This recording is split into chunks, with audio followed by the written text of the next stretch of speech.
Okay, I will call the January 18th meeting of the Falmouth Zoning Board of Appeals to order. My name is Ken Foreman. I'm the current chair. Let me begin by asking you all to silence your cell phones, please, and by introducing the board. So from your left, we have Jerry Patamus, who's an associate member of the board, T.J. Hurry, who's vice chair of the board, Kim Beelan, clerk of the board, Ed Van Kuren, who's a voting member of the board, Paul Murphy, voting member of the board, and Robert Dugan, who's associate member of the board. Also, of course, Sari Boudreau, who's our zoning administrator. Megan. Thank you. Megan. Petit. Petit? Say it. Megan Petit. Not while I'm recording. Who's our recording secretary, who's a new recording secretary, hence, I mess up her last name all the time. Exactly. Okay, so tonight we have continuation of comprehensive permit hearing. We have four new hearings. So let me begin also by just outlining the process. We're charged with applying the zoning bylaws for the town of Falmouth and considering requests for special permits, comprehensive permits, variances, and appeals as provided by those bylaws that have been approved by town meeting and the Attorney General's office. Our goal is to hear full and fair testimony on each project, and so decisions are made through this hearing process. To begin each hearing, we will ask the clerk to read any public announcement of the hearing and present any relevant information from the file, any new information. Then the applicant or the applicant's representative will be granted 15 minutes to make a presentation, and that time can be extended by vote of the board. Then the board will question the applicant, and then we will invite public comment. At that time, if you wish to speak, please raise your hand, wait to be recognized by the chair, and then go to the podium and state your name for the record. We would greatly appreciate it if you would refrain from having little side conversations out there in the public. If you wish to speak, do so through the board and at the podium. If we feel we have enough information, we'll close the hearing. If we don't, we will continue it to a date in the future.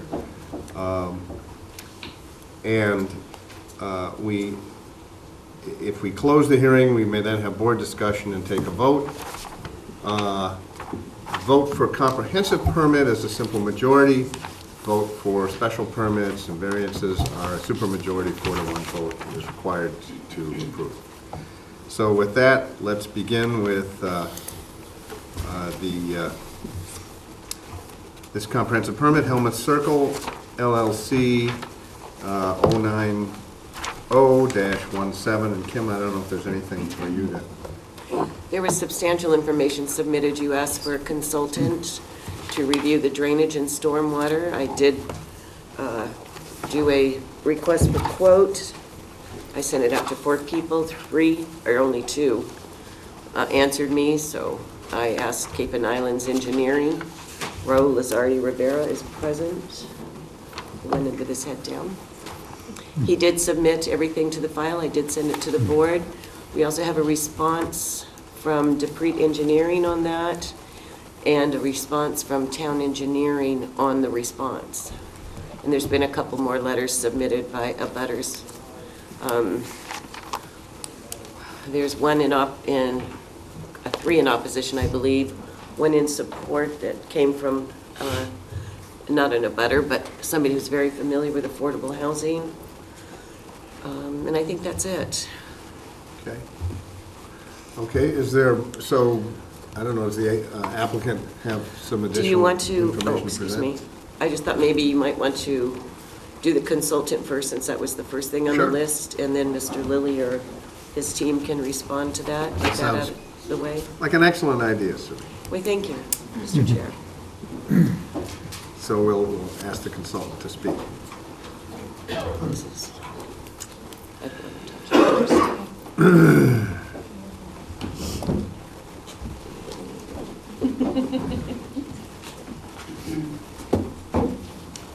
Good evening, Raul Lizardi from Cape Canaveral Engineering.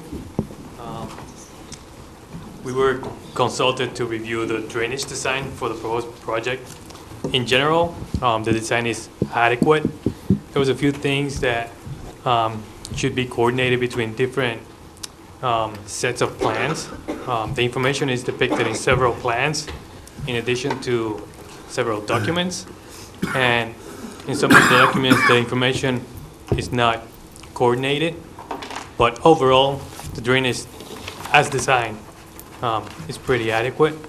One thing that I recommend to be included in the application was the O&M for the drainage system, but also to add some additional erosion and sedimentation control for the construction period of the project. There were some already included in the drawings, but I thought it would probably make good sense to add a couple more. Thanks. Let's see if there's any questions from the board for you. Anything? No, thanks. I had a question. On the O&M, I know for the stormwater management plan, that's traditionally just submitted and accepted. It's not necessarily approved by any regulatory agency, is that correct? Not necessarily. Okay.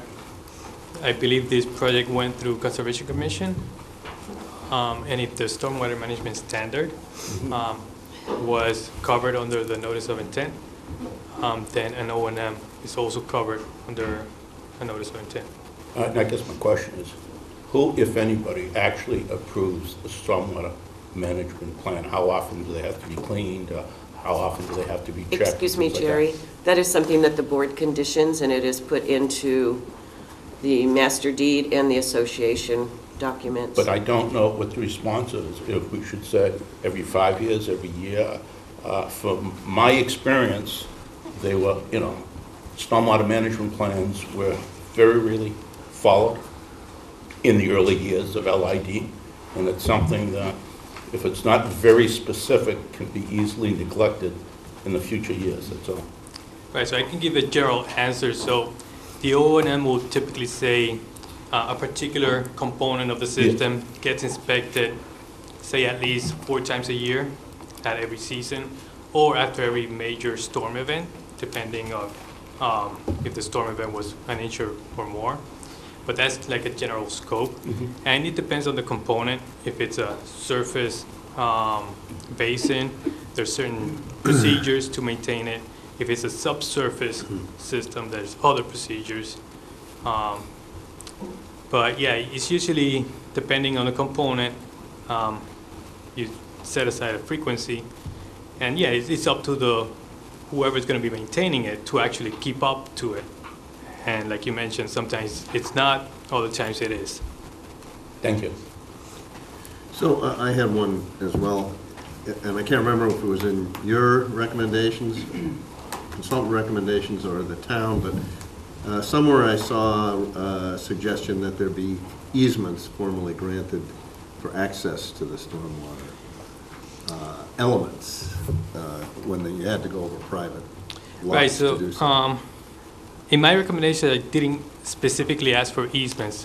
What I did ask for is, or recommended, was an explanation of how one of the components of this drainage system, which is located on the backyard of, I believe, 15 of the lots, how it's going to be maintained, because the backyard of those lots is considered private properties of those lots.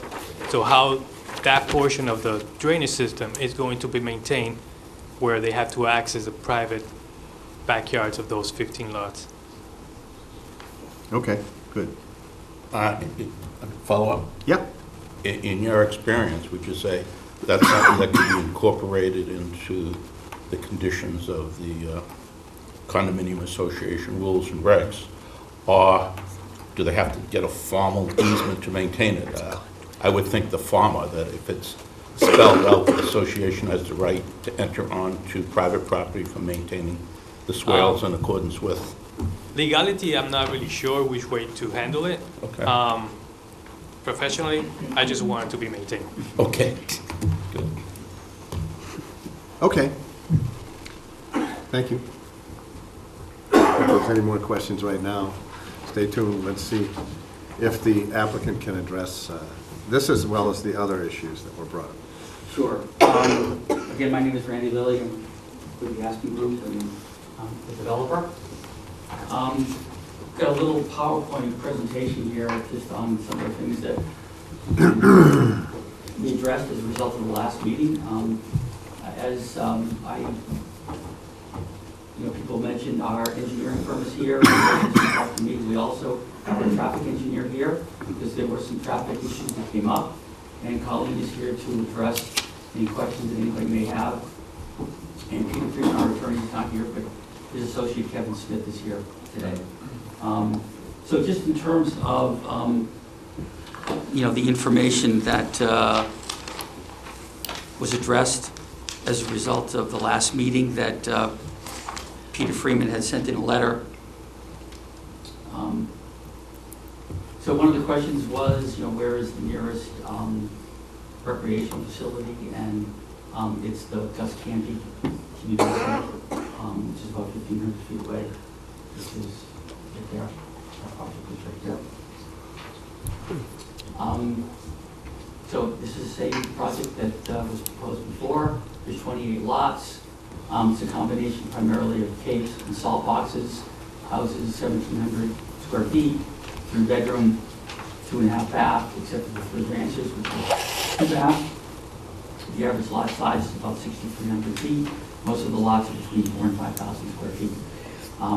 These were presented before. And one of the questions came up is, what are you proposing for a fence? And we're proposing a cedar fence. These are 2 options. On the sidelines between lots, it would be the responsibility of the HOA. And in the backyard, it's going to be on the homeowner's property, and the fence would be the responsibility of the homeowner. These fences can be installed from one side, and they don't need to be painted. So you can go on either side and to install them. There was also a question about what kind of vegetation relative to the lots that back up to Alma, and we're proposing 2 arborvitaes, which would grow 20 to 30 feet in the backyard of all the homes that back up to Alma.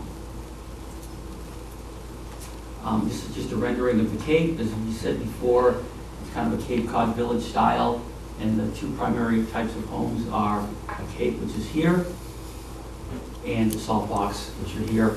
Some of the homes would have front porches and some wouldn't, and then we're trying to mix up the architecture so they all don't look the same. This is the ranch, of which there's 3 of them. Site plan, which is seen, and this shows we are asking for approval for the potential to build sunrooms on 24 of the 28 lots. It will be up to the homeowner. They can do it in the future. 10 garages and storage sheds as well, if they want to do sometime in the future.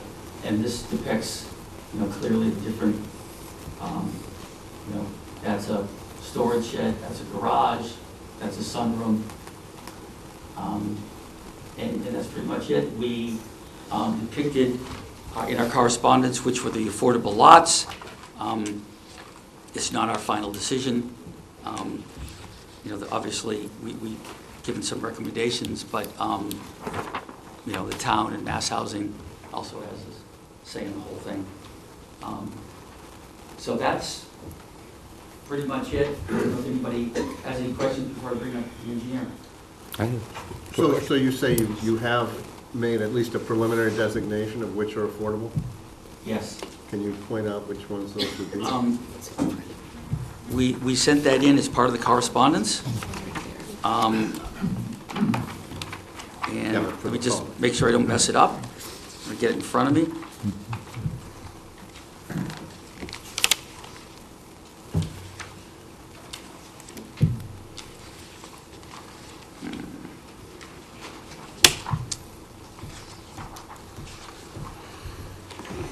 Okay.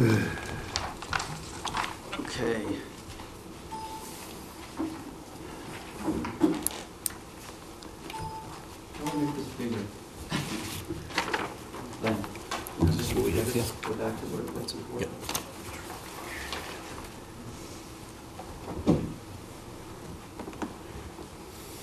Okay, so the lots that we are suggesting are lot number 3, which is there. Lot number 5, which is there. Lot number 9, which is there. Lot 16 is there. Lot 18, there. Lot 20, no, I think it's right there. And 22 is right there.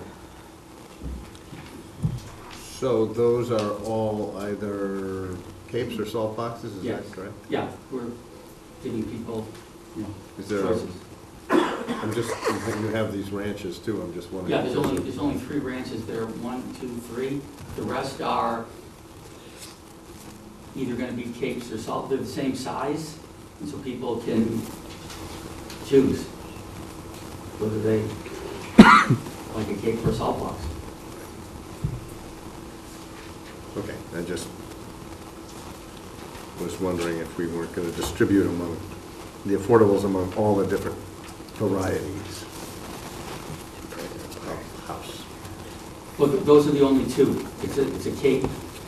There's 3 ranches right here, and the rest are capes or salt boxes, and each lot could have a cape or it could have a salt box. It's really architecturally what you I understand.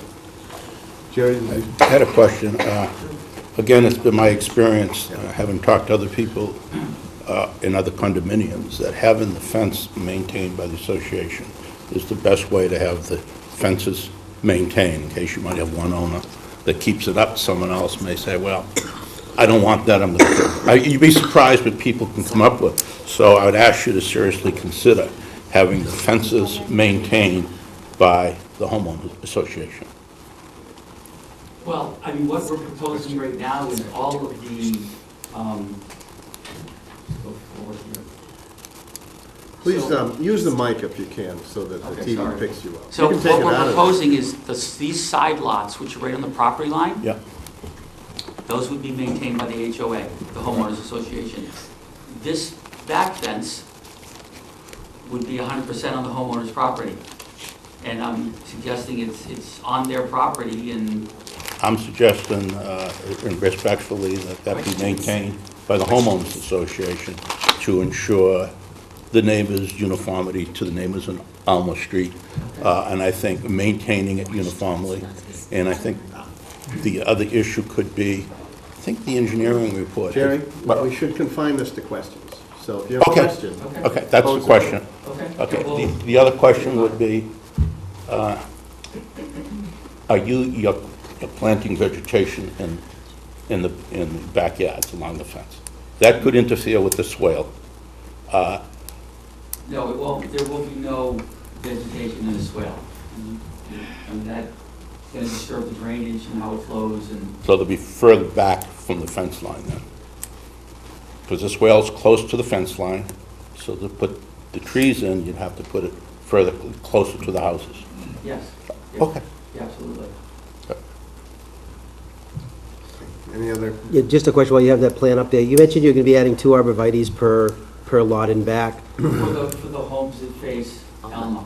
Would that be replacing what's showing on your plan No, now for no, plantings or in the- addition to? The backyards, we are going to be landscaping the front yards as part of the development. The backyards are going to be up to people to do it in what they want, whether, except for the homes on Alma, where there was a request for more screening.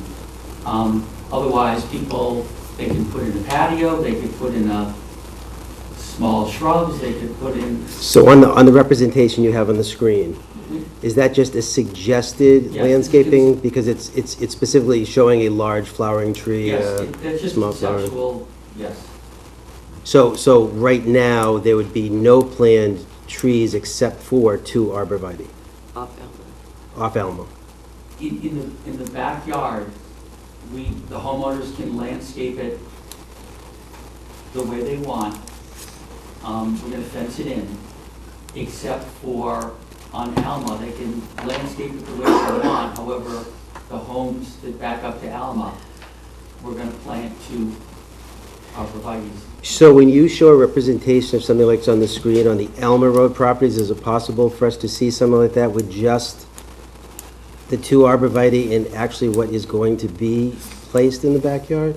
It's gonna be up to the homeowner. They may say, I want a patio that's this big or bigger, or they may want a fire pit, or, you know, I mean, it's a single-family private home.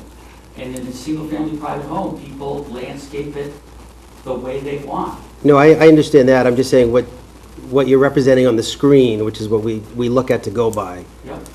Until tonight, when I looked at these plans, I assumed that's what was included in those properties. That's the landscape plan that was included. I didn't know it was something that was a suggestion Yeah, of no, what I'm the sorry. homeowner I could do on the thought plan.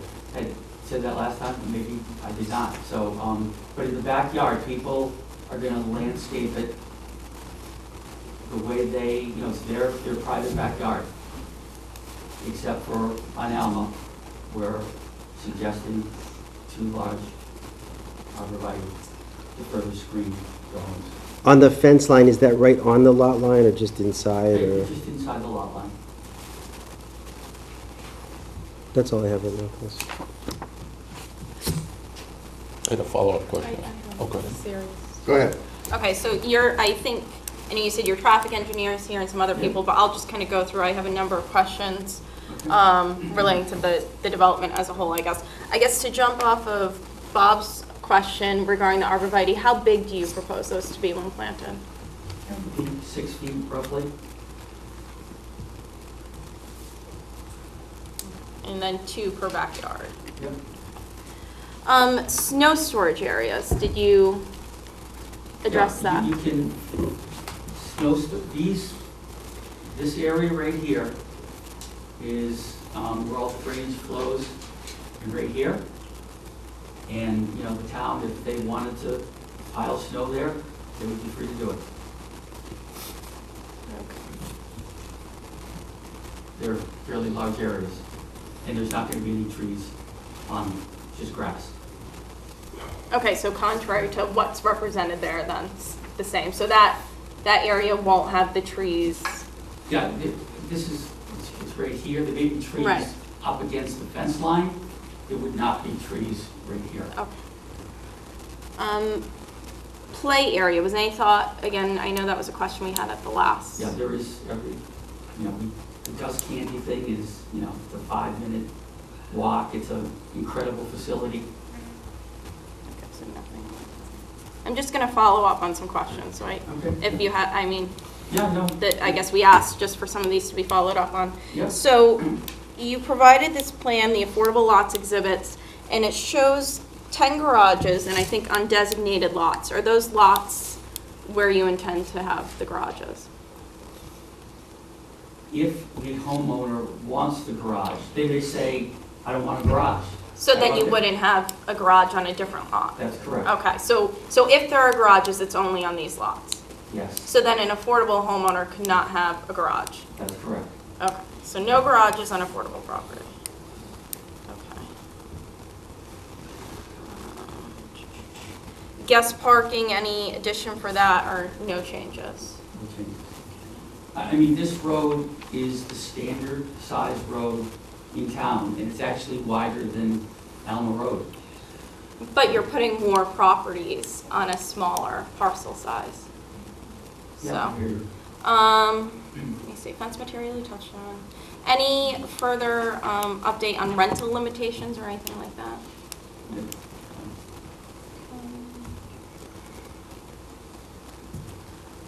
Last time I was here, and I will have the same question, it might be a question for Peter's associate regarding condominium ownership. Was any consideration given to that? I mean, we talked about it, we thought about it, we still think that most people would prefer to have, fee simple, own their own lot. Well, it's fee simple, you just have a condo, fee simple ownership. But I Right, discussed it, okay. we- Because that would cut back, I mean, I don't want to, but it would cut back on a lot of these waivers. I mean, you need a front yard waiver on 28 lots here, and you would eliminate the need for waivers on 28 lots. I mean, that's But the why. plan would not, the plan would be the same.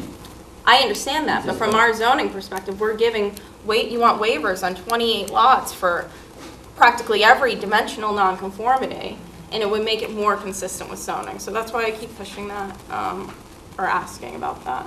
And then the other question is, and I don't know if this is a question for you or one of the engineers, you're asking for a waiver found with wetland regulation, the width of the disturbance on the coastal bank shall be 50 feet, and you're asking for a waiver that be 5 feet on lot 12. So I just wanted to understand why you needed that. Seems pretty significant.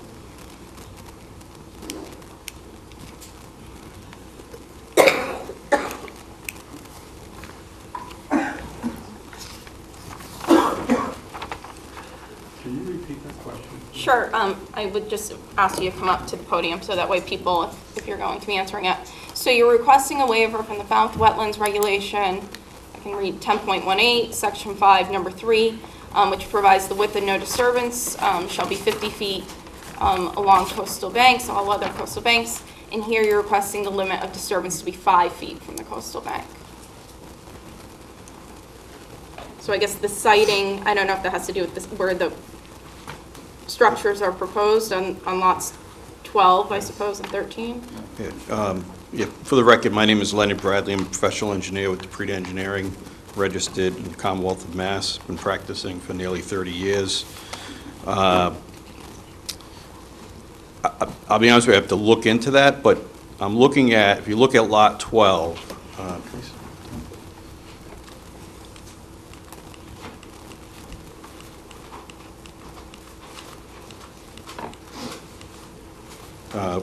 On the right side of your screen here, where, we flagged the coastal feature, which is basically at the eastern extremity of the lot line. There's a 75-foot no disturb zone, there's floodplains, 100-foot buffer, and all our work is outside of that.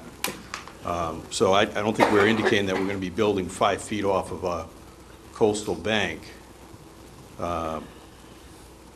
We're probably 130 feet away from that coastal feature.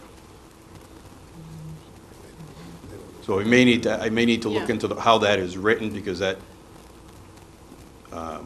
it doesn't make sense for Okay, that lot 12. It's on page 4 of your requested waiver, so if you could just, Give me a minute, Sure. I'll look at that. absolutely, thank you. Those are my questions.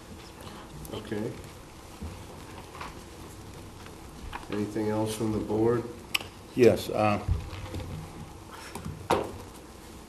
There's a lot of concern about potential runoff and things like that, especially with, it goes back to the question that was asked of Attorney Freeman. Could you show where 5,000-foot square lots, 5,000 square foot new lots are allowed by the state? Well, our attorney sent a memo.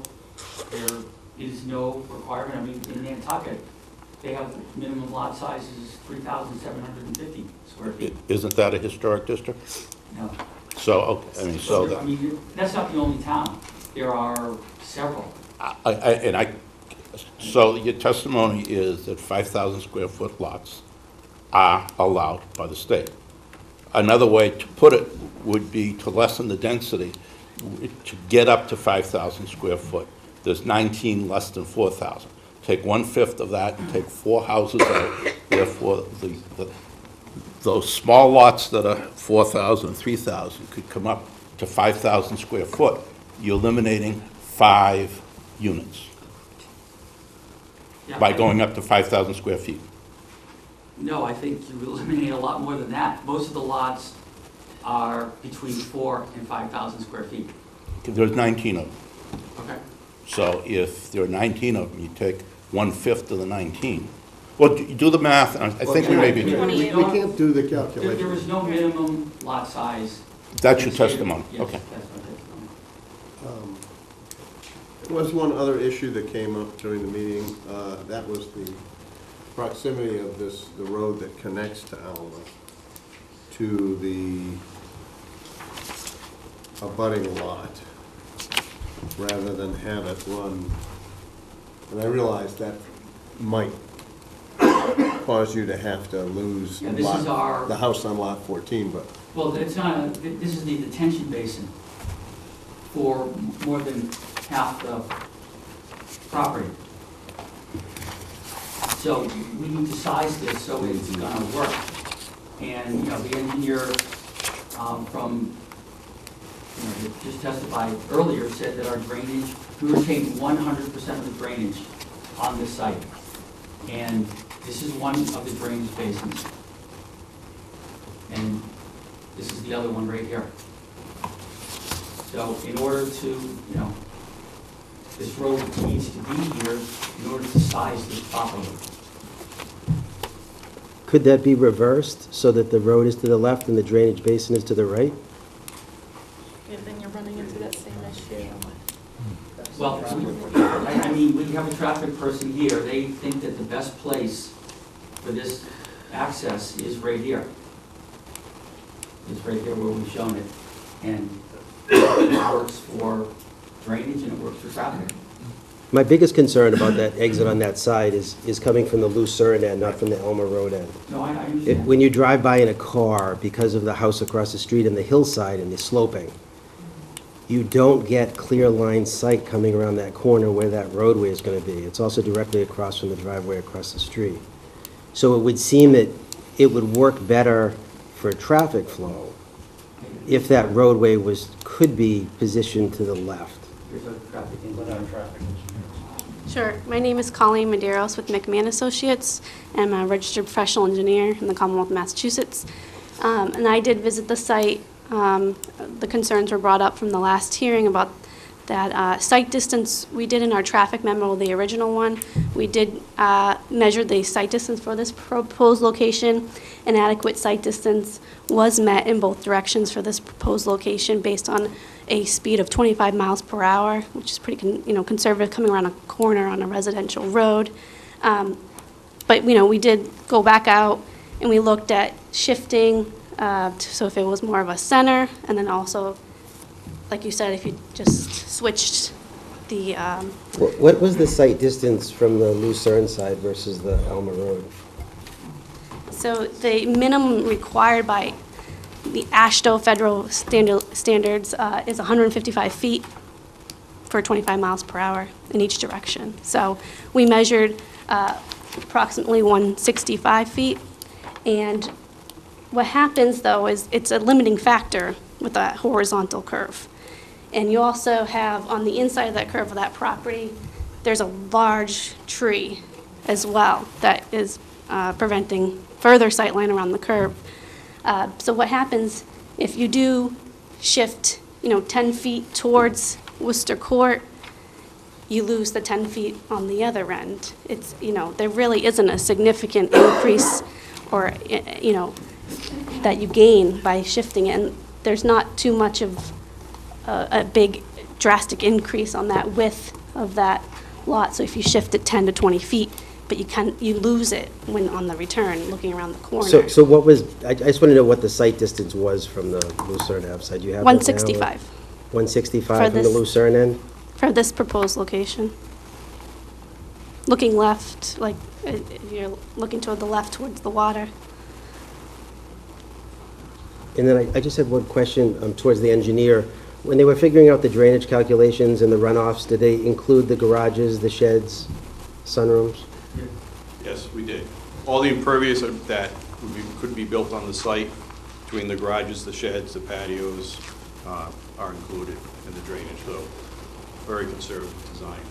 The other thing I'd like to add, if I could, with regards to the underground system B, there's a home, there's an existing home just to the east of our entrance. So we want to provide as much separation between that home and that drainage area. If you flip-flop these, now you're putting that underground infiltration area right next to that home, which we don't see as a favorable thing to do. So that's what really, there's two things that drove the location of this road, is the site distance, as Colleen just indicated, and getting this basin uphill away from. Is that because of the grade? Because there is a home on the left, that's where I There's was, a home on the left, but the land slopes down. So having it next to this foundation is not an issue, because the water's moving towards the pond. can you describe a little bit that retaining wall system, or description of what that's gonna be? Surrounding that other home site? This retaining wall, typically, we would propose a Versalock, Unilock style, modular block style wall. It's a segmental wall that is very easily built and maintained. It's not going to be a poured-in-place concrete wall. It's your typical wall that you see built in most land development projects these days. It's not very high, it's only about 3 or 4 feet Yeah. in that location. You need to use the mic if you're going to talk. The wall in that location is only going to be about 3 to 4 feet tall.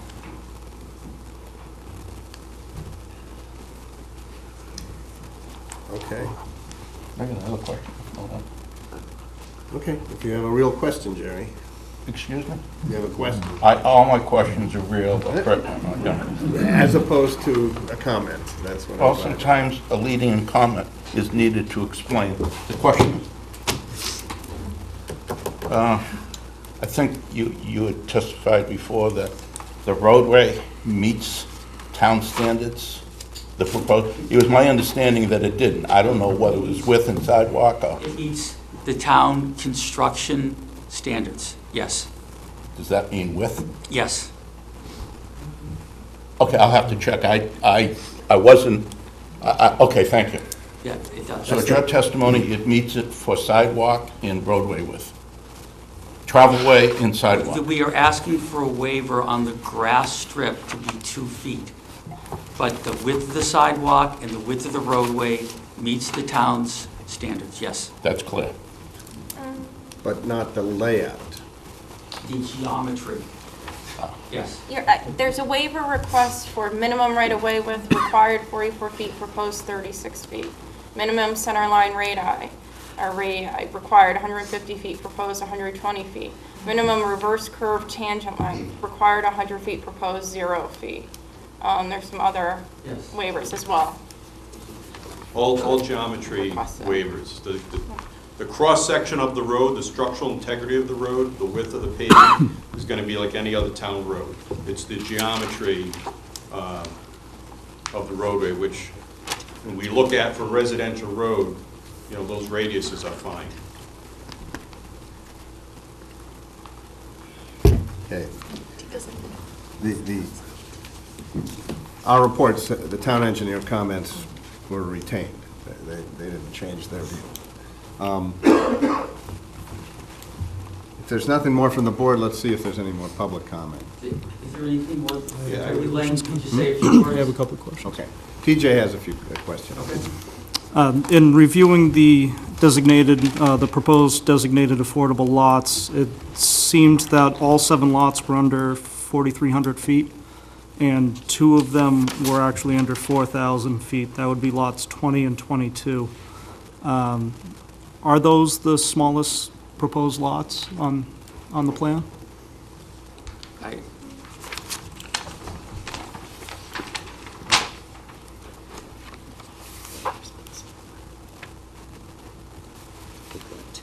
Let me see here.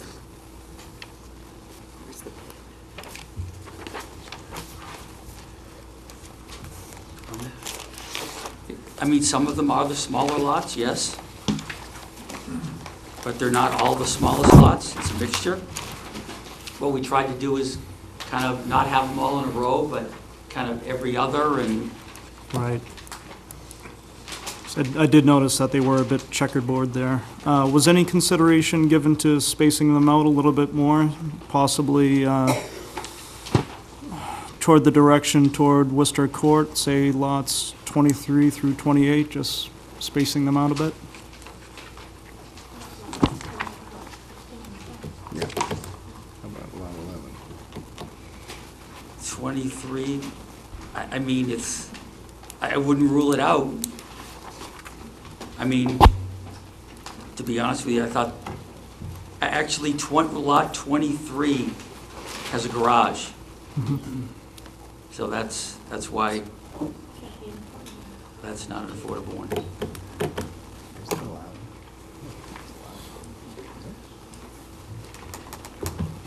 And the ranches, we didn't make any of the affordable ranches because, to be honest with you, I didn't think the affordable, I think a ranch is less desirable than a cape or a salt box, so trying to make it more, the same. And just a couple of other Well, questions. unless there's a reason why you need one story. Yes, yeah, somebody was handicapped or something like Exactly. that. Yep. So that might be Yep, a reason to create yes, an affordable unit there. yep, absolutely. Sorry. No, it's okay. Just a couple of other questions, and this slide that you have on illustrates where I'm going. On lot 14, I think you have that proposed shed. Just might be a artistic rendering, but the shed does look like it's encroaching on the homeowners association property where the underground system is. This is the entire lot, and there would be, the homeowners association is gonna have an easement to maintain this drainage system, which is on this lot. And the retaining wall toward the back of lot 12 and 13, what is its purpose? And how large will it be? Again, the retaining walls here, they're all, roughly 3 feet. It could be a little bit less or a little bit more. And it's just to sort of, level out a little bit. Thank you. Glenn, you want to just talk about that? So first, I'd like to address the question that was asked earlier with regards to the coastal bank.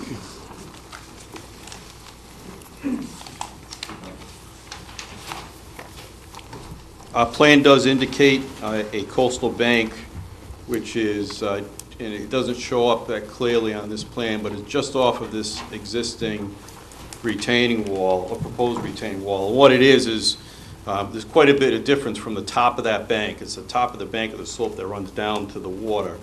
And that bank is, the top of that bank is well over 100 feet away from the water. So it's a topography that rises up.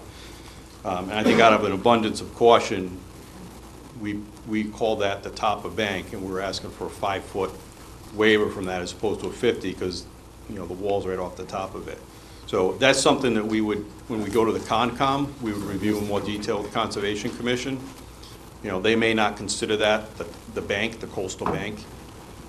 Well, let me ask you a question about that. So you say, out of an abundance of caution, if you were preparing a plan for a single-family dwelling, would you designate that as the top of the coastal bank? I mean, it would be consistent. Me personally, no. Professionally, I wouldn't call that a bank. So who designated it where you designated it? It may have been my surveyor, that if they looked at, the topography and how, basically the land climbs up away from the water. And, a bank is basically the top of a slope. So they probably said that that's the bank. But is it the coastal bank?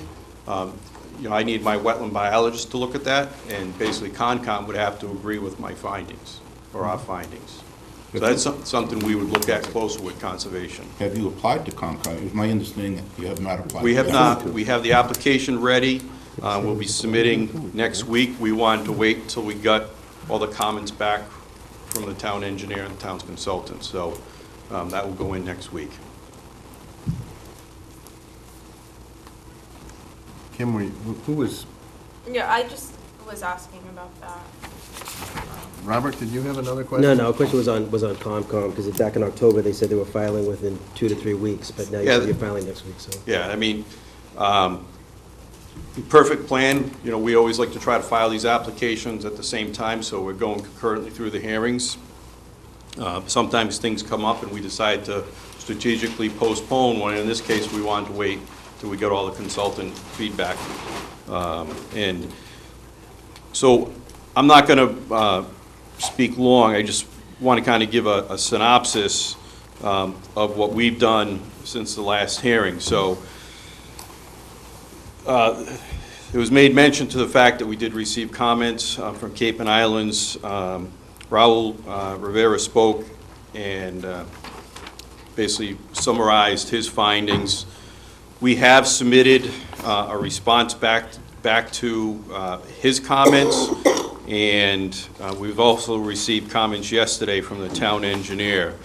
And what I would like to do is just read the conclusions, because generally there are no substantial issues.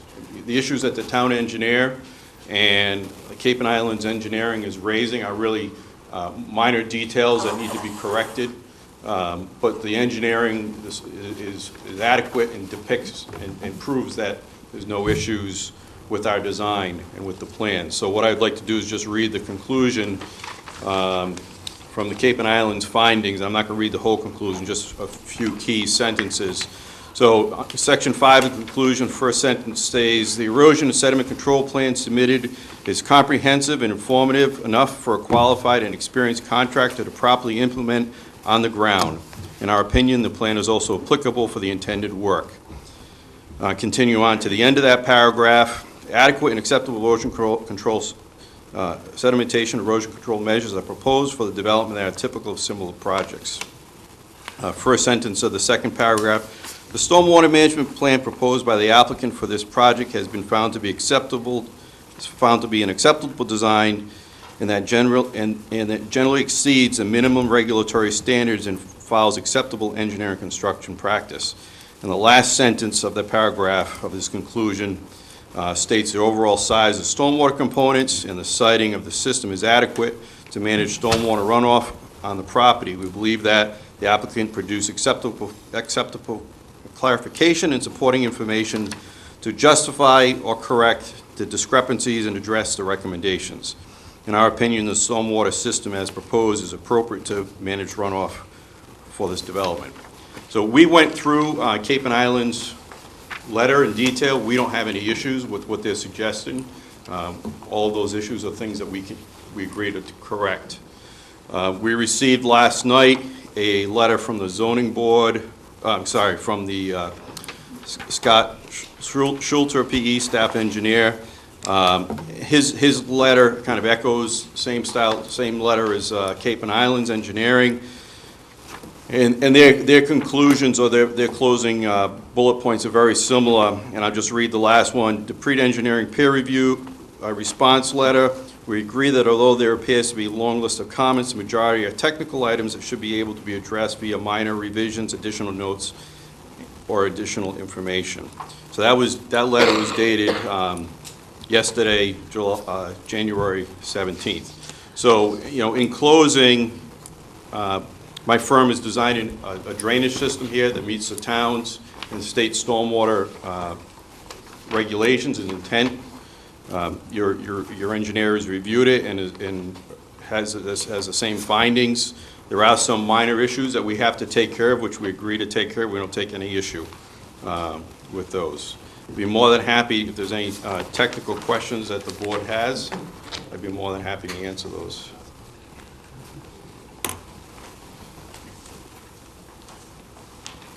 Just a quick question. Will you be commenting on any of the, or replying to any of the comments that remained from Scott's letter from town engineer?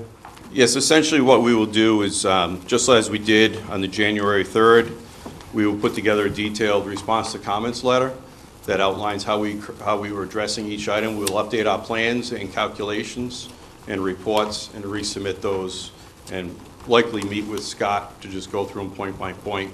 And I'd recommend that if we could have Cape and Islands Engineering at that meeting as well, we could just deal with all the engineering at one time, since some of the comments were similar.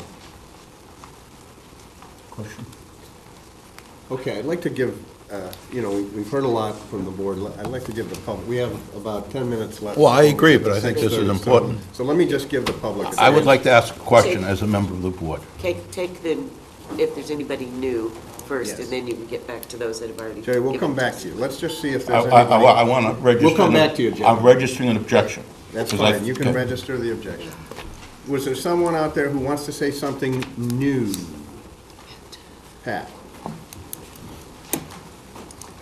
You'll have, we're not done with this, you'll have plenty of chance to talk. Well, it's a question he could answer in 5 minutes, 2 minutes. Go ahead, Go Pat. ahead. My name is Patricia Kerfoot, and I have to make this extremely clear. I am not authorized to speak on behalf of the Planning Board or the Local Comprehensive Plan Committee. I speak only for myself tonight, but I am knowledgeable because of both of those positions. I've been on the Planning Board for many, many years.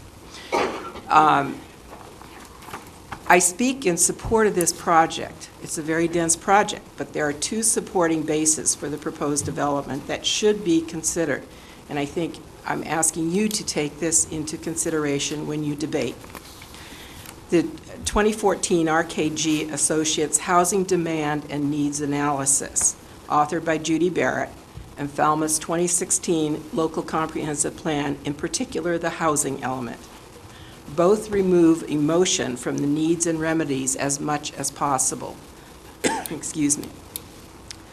The RKG study points out that Falmouth has little land zoned for multifamily development, and that Falmouth needs to, and she put this in quotes, create land for zoning by a mix of housing types. Further, it stated that the Chapter 40B process creates land through its comprehensive permit. And you have such a plan before you, asking for 5.63 houses per acre. So you are creating more housing land, if you will, by decreasing what would be a normal lot size. 7, which is 25% of those homes, will be price capped as affordable, the remainder market rate. It's a tiny little pebble being thrown into this big pond of need for Falmouth. And she did strongly recommend that we have to do that kind of thing. Falmouth's LCP housing element was approved by the April 2015 town meeting, thereby becoming town policy to meet the housing needs of the entire community, all levels of income, all age levels. The first policy of the element calls for allowing greater residential infill density where appropriate, especially supported, and I'm quoting here, by available infrastructure, walkability, schools, and services. The LCP also calls for prioritizing the options and ideas found in the RKG study. So that refers back. I submit to you that even though the lots are small, this is an appropriate site for increasing infill density. It is on the new sewer line, so it will not add to our waterways pollution. It could if you throw fertilizer all over it, but you can also condition that. It is in a tremendously walkable area where shopping and services could be accessed without hopping into a car to drive. You just heard testimony that it is very close to the Gus Candy Center for recreation. That whole area would be very accessible. Public transportation, very nearby. And approximately the first 5 lots of the proposed development are encompassed in the area included in the Cape Cod Commission's Davis Straits Reset Study, which you possibly have not heard very much about, that was requested by the Planning Board. The study had quite a bit of public input to determine desired outcomes. The Planning Board is just beginning to work the concepts presented in the study, among which are potentially increased density and multifamily housing in a large area there. Personally, I like the several designs. The porches on some homes, potential for garages, all of which speak to a neighborhood concept rather than a cookie cutter sort of thing where you have one design that's done over and over and over again. Possible changes to the development that I could suggest would be to combine some salt boxes to create duplexes. Triplexes are not really desirable because you have the one sandwich that doesn't have really good ventilation, thereby creating more visual and actual open space if you put two together. That can also make an affordable unit truly unremarkable compared to a market rate unit when they are attached side by side in a duplex. And I know that by law, the affordable units, and they have also testified, will be dispersed throughout. But I really think it would be important that in the ZBA decision that you recognize which lots are designated as that, because it's too easy to fudge them, I think. And I would thank you for considering these comments. If you like, I have some extra copies of this that I can give you for easy access. I also emailed it to Cerise, so it's up to you. Do you? It's fine, I think it's in the file. Okay, thank you. Got it this afternoon. Okay, let's just see. Yes, Virginia. You're close to your 6:30. Yeah. We got about 3 minutes before we hit 6:30. I'm just putting that on the record. Thank you. Thanks, Virginia. I'm Virginia Valiela. I am a member of the Water Quality Management Committee, but I am here speaking just as a citizen. And what I've provided you with for the record is a true copy attested by the town clerk of Article 41, which was voted by the town meeting November 13th, 2013. And this is the flow-neutral bylaw for present and future sewer service areas. This is a local bylaw, but it was required by the state that the town vote this as part of providing funding for the sewer. Without this vote, we would have not gotten the 0% loan that the town depended on to purchase this. So I point out that this is a state requirement that had to be submitted with our approval, with our project package. The intent of this bylaw is in the name, flow neutral bylaw. And the purpose was that the flow projected from the Little Pond sewer service area was to be the same after the sewer was constructed as in the plans. The flow is tied to the permit that is allowed at the wastewater treatment plant, and the flow is also tied to Site 7, excuse me, Site 7, which is the discharge site. The section that is pertinent here is Section 180.55B, which deals with new development, and it's new development on lots. And it says that a single-family residence may have up to 4 bedrooms by right, and that's on parcels less than 40,000 square feet. The sewer service area, at the time we projected the flow, had 7 lots. 4 bedrooms per lot, 28 bedrooms would be the total that would be allowed from this area. And that is what was tallied when we created the total projected flow for the Little Pond Sewer Service area in this project. What you have before you tonight is 3 times that. There are 84 bedrooms here instead of 28 bedrooms. And so I want that information to be clearly on the record here. This bylaw provides for a variance procedure, which is through the selectmen, but obviously because this is a 40B, it's before you. So you basically are going to be in the position of deciding the variance on this. I believe that this is too dense. I am supporting affordable housing. I'm not saying there shouldn't be a project here, but as projected, there should be only 28 bedrooms total. You can, Amy Lowell Okay. weighed in on that, it's in the. We have 30 seconds left before we, Are we going to continue? Which, yeah. it's up to you. We need to either continue this, open the other ones, table those, and continue with this for designated amount of time.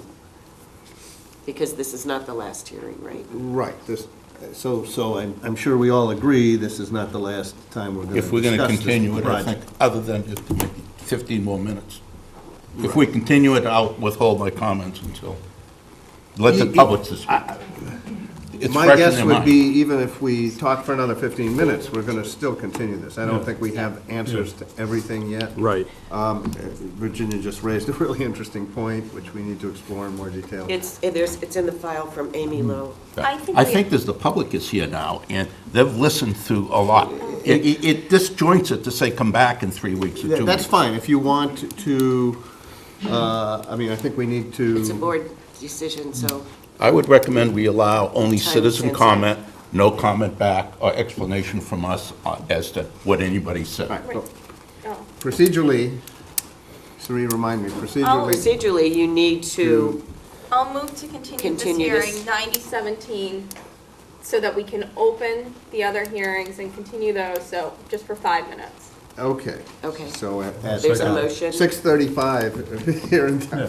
Yeah, do you want to that sounds second reasonable. that? Is there a second? I'll second it. Okay. Ed and Kim, Ed beats to it. It All in doesn't- favor? Aye. Aye. Okay, now if you would open the public hearings. Okay, so now we're gonna open the public hearings, So we haven't closed this one. and we haven't closed this one. In the first public hearing, where's my agenda? Mr. Chairman, what you can do is just say that we are going to entertain the 6:30 public hearings that actually were advertised at 5:30, but I messed up the agenda. So, Here's and then on the other side of this. vote to continue those till, We will, 7 we will, o'clock. but should we, so we have Whatever. 4 public hearings here, 099-17, 101-17, 103-17, and 106-17. That's McGuire, Bada, Brown, and Karstner. And I guess we could entertain a motion I'll to move- oh, to excuse continue those to, what shall we say? So, 6:40? 6:45? Yeah. 6:40, let's say 6:40. 6:40. Okay, you gotta be able to. 6:45? You're making the motion. I move to continue to 6:50. 6:50. Wow. Second. Okay, all in favor? aye. Okay, so we will now take back off the table, I guess, the Helmus Circle, and I see you, Joe. Come on up. Something new. Mr. Chairman, if I can- We're I putting also it back thi- on. I know it was Jerry's suggestion that we take public comment, which I certainly agree with. Yeah, that, we didn't vote that. Right, but I do think it makes sense for us, the board members, to say, for the developer, the applicants, what our continuing concerns are, in the Yes. hopes that we get those Yes. Right. Good. before we close. And limit to 2 minutes. Yes. Yeah, and, Something yeah, so, new. public, please do try to stick to 2 minutes. Joe, come on up. Thank you, Mr. Foreman. I have another meeting. Joe Netto, 33 Alma Road. I'm a neighbor of this project, not in a butter. And I would like to just speak on the density of the project and make one comment on what Ms. Valiello just talked about, if you'd allow me. I know you said no. First of all, my property is 7,480 feet, and I think it's too small. I tried to get some figures of what this average lot size is, and one of the presenters mentioned that their average size is 5,300 square feet. And then as a member, as a person in the audience, there's 2 lots less than 4,000 square feet. The density of this project will ruin this neighborhood. You are completely destroying the looks of what people have done. People who have put up houses, the abutters to this property, that have had to go through the bylaws that this town has passed. And if you could put one of your slides up that show the front view, I would just like to point out to the board. It was one of the ones that you had of what the houses looked like from the street. As you can see in this picture here, or this drawing, you're seeing the corner of one house and the corner of the other house. Your lots are 59% smaller than what I own. And I just don't see how this could, we're not here to stop your project. We're here to ask you if you would meet us halfway and get rid of this 28-lot plan. And another comment about the safety, as someone who's in charge of the transportation for the town of Wareham, the safety of children, you have no open space whatsoever in this development. And you want a young mother to take children 1,500 feet, you say, to the Gus Canny Center, across Worcester Court, Falmouth Heights, and Route 28, or Main Street, Falmouth. And that was okay when I was 10 years old and 57, and there was 1,500 people here in Falmouth, but not with a wintertime population of 3,500. I think it's irresponsible for you to use the word safety and a great recreation for address some. your comments I'm through the sorry. board. And the other thing, so I'm speaking of the density. This is way too dense. The comment about that Mrs. Valiella brought up, I wrote to you at the first hearing. You have my written, that's exactly what I addressed when I addressed the sewer. So you already have written testimony of what she said I passed into you. You do have that, don't you? Yes. it's in the Oh, back. because I thought when you heard her The speak on the responses net from flow. Amy. And we have Net Amy's flow response. Okay, well, thank you for this opportunity. I just, we don't want to be against affordable housing, but we want it to fit into the neighborhoods that we've invested our homes in. And I Well, think, Joe, let's see. thank you. I mean, Let's I think hopefully you Several people have compromise. raised the density issue. I mean, Thank you. we can ask. Yep.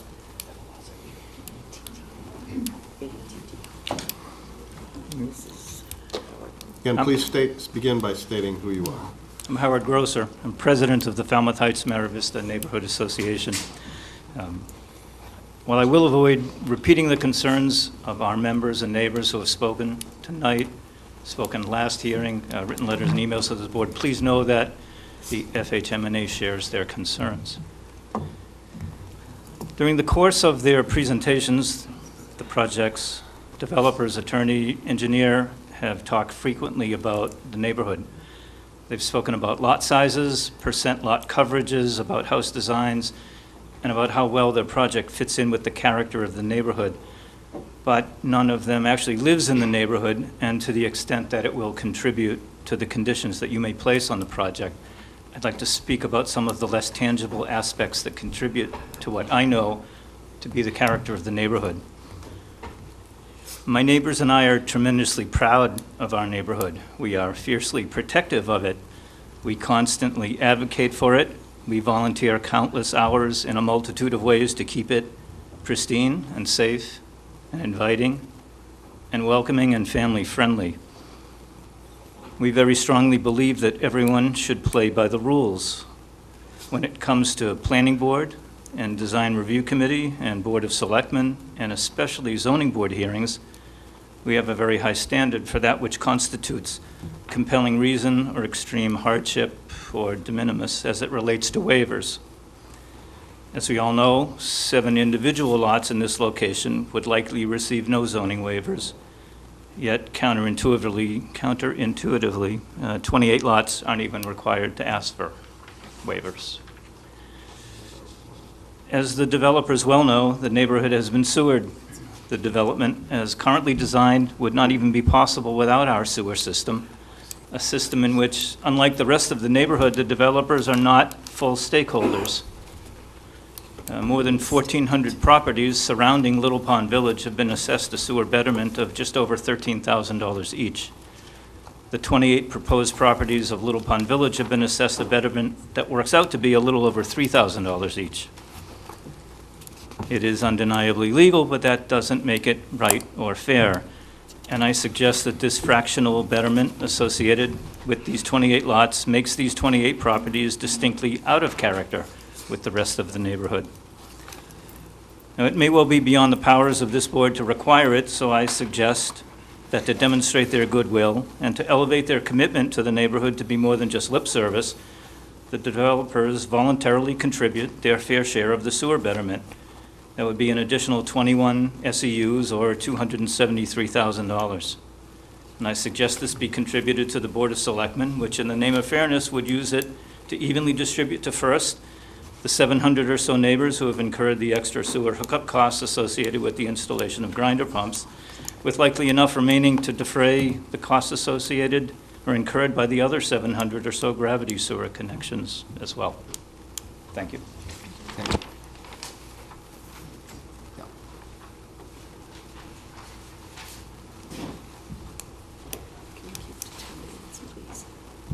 Good evening, Edward Jalowick, 54 Alma Road, a direct abutter of the site. I have submitted a letter to the board yesterday, and I won't go into the detail of that. Just a couple of pertinent points, and I'll be as brief as I can. First of all, in evaluating lot coverage, that's one thing to look at the individual lots, and then the other issue is total site coverage, because you are being asked to approve a comprehensive plan for the total just under 5-acre site. So including, you should have a calculation submitted and verified that includes all pavement, including the road, which is about an acre of pavement, any sidewalks on the individual properties, the sidewalks in the common roadway, proposed sunrooms, whether they're ever built or not, because that's part of what you would approve to be built at some point, the driveways and the sidewalks on the individual homes, their front steps if they're solid, these patios that look lovely in the sketch, excuse me, but that is impervious surface. So all of that, including the sunrooms, the sheds, all has to be included in a total site lot coverage. And in the initial application from the developer, they talked about a figure of 60% for those items. One of my biggest issues as an abutter are the elevation changes proposed. Looking at their latest topo submitted about a week ago, the before and after, it looks like they want to raise the elevation of the lots. I'll use mine as an example, by 1.5 to 2 feet from the current conditions. My lot currently floods with any heavy rain event, and I submitted photographs of that as part of my documentation.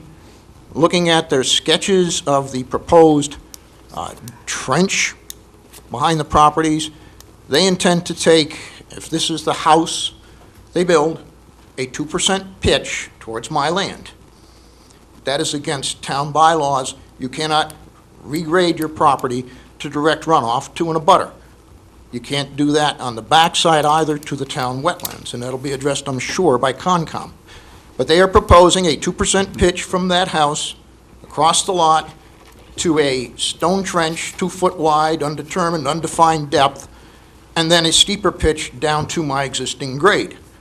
That, I have a legal opinion, is actionable in Barnstable Superior Court, should this be approved, without a stipulation of no elevation changes should be permitted. If you want to pitch it somewhere, pitch it toward the road, collect it there, but under no circumstances should they be allowed to raise elevations and pitch it towards the wetlands, Little Pond, the town road, Alma, and down at the Lucerne intersection. It defies logic how they'll capture that road runoff and prevent it from cascading down onto the hill at Alma and Lucerne intersection. So that is a main concern. Lastly, I'll just say, per the town engineer's letter to the board, the proposed road does not meet town specs. It would not be accepted because it's not the right width. It may be similar to other roads, but the towns try to make things better, not worse. So this would not be an accepted road, and who maintains it in perpetuity? Good luck. Thank you. You've got 5 minutes to discuss what you want from Okay, them. let's just get 1 or 2 more comments. At 2 minutes. My name is Mark Stoves, and I live at 115 Lucerne Avenue. And I've submitted a couple of letters along with my sister, who we own the home together. So I guess a comment in researching further some of the statutes, is there someone who reviews the state laws to ensure that they comply in terms of the proposed development from our part, from the town's part? Reviews the state laws. Well, ensures that the project will not violate state laws, because there are certainly state statutes that will impact this design. So, and I mentioned the last time the CMR. Do you have anything specific? Right. So the Cape Cod Commission Act about vernal pools, which I think that on the map, there's one that is close to this development, requires a 350-foot offset buffer around the vernal pool. So I guess the question is that considered in the design? I don't know if that's more conservation or if that's part of the, If it trips the state, conservation will review it. The vernal pool does not. Any other local, this board oversees. And I believe I gave quite a few of you the regulations under 760 CMR 56 for the regulations of the 40B, as well as Mass General Right. Law 21 through 23, 40A. so what was the issue with the vernal pool that's there now? Did you make a comment about it? I don't know if the engineers even commented on it. Mm-hmm. I don't believe the vernal pool, that is the vernal pool, is part of the state wetland. It's a local bylaw that gives 300 feet. I'm not willing to argue No, with it's the you. Cape I'm Cod just Commission saying that that, this will go It's actually a state to law. conservation, so. Okay, so I didn't know if we should take that up here, if that was You more submitted conservation. something to the file. Yeah, pertaining. Yes. I'll submit it. You did, and it Okay. went to conservation as well, because you asked, or Yeah. somebody asked, I believe your sister did. Okay, copied them. let's see Okay. if, it's, is that, Right, that was, I guess that's a key concern along with Because the we're bumping flooding. up against Yeah, that, another question I'd had in my letter, and I didn't hear it addressed, was a chemical analysis of the runoff. So, I mean, when we look at these maps and everything, they neglect to include how close it is to Little Pond. I mean, we talk about it, but it's within, I think that the drainage area is within 300 feet of the actual Little Pond, right? And so, was there a chemical analysis, a chemical impact analysis of the runoff of all that water going into the drain? It's not being filtered, correct? So it's going to go right into the groundwater, into Little Pond. Is that correct? Or it connects to it? drainage You can submit structures, that they're question. natural drainage structures. being It's drained not- through the It's not a soil. pipe, it's a swale of something. Right. They're being But filtered through the vegetation and the sand, what vegetation? grass, sand, Okay. things like that. So the thing is, It's though. in the drainage plan. Yeah. If Okay. you want to come in and review the drainage plan, if you have a Okay, and there was. specific so- question, you can send it, and I'll send it to all the All right. engineers. So there was a chemical analysis as part of it, the impact on the. A broad other- Bryce chemical analysis is, I don't know, 128 elements or more. I mean, what chemical analysis? Okay, No, I just think the question is, there'll be, it's so, you're taking a wood. I understand. woods, What you can do is submit that question Okay. to me. You can email me. You've emailed me before. Right, and I wrote it in my letter. And I will send it to Dupree, Okay. and I will send it to the consultant. Okay, and it's in my letter. In town. So, engineer. already. But not a specific question Yep. to me to get an answer. It was a comment in a letter, so just send that question in any, Okay, I'll email This that process to you. will continue. I think you've and I'll raised, send you the responses. I think the other request, I'm speaking on behalf of my brother-in-law, would be regarding the Oh, fact that we you have a talked letter about, authorizing. an environmental consultant had done a review of the area. This had to do, I guess, specifically also with the box turtle habitat. And the question was whether or not the report's available for us to review. Excuse me, this is not in the NHESP. I did contact Conservation Commission, so there's no environmental by the state for the native habitat of endangered species. And I did get that question from somebody else, and I did respond to it. But there was apparently a study done. I think that was a question my brother-in-law had, was whether we could have access to the study. I don't have a study. Oh, all Do right. you? There Well- wasn't nothing, there was no study submitted for this one.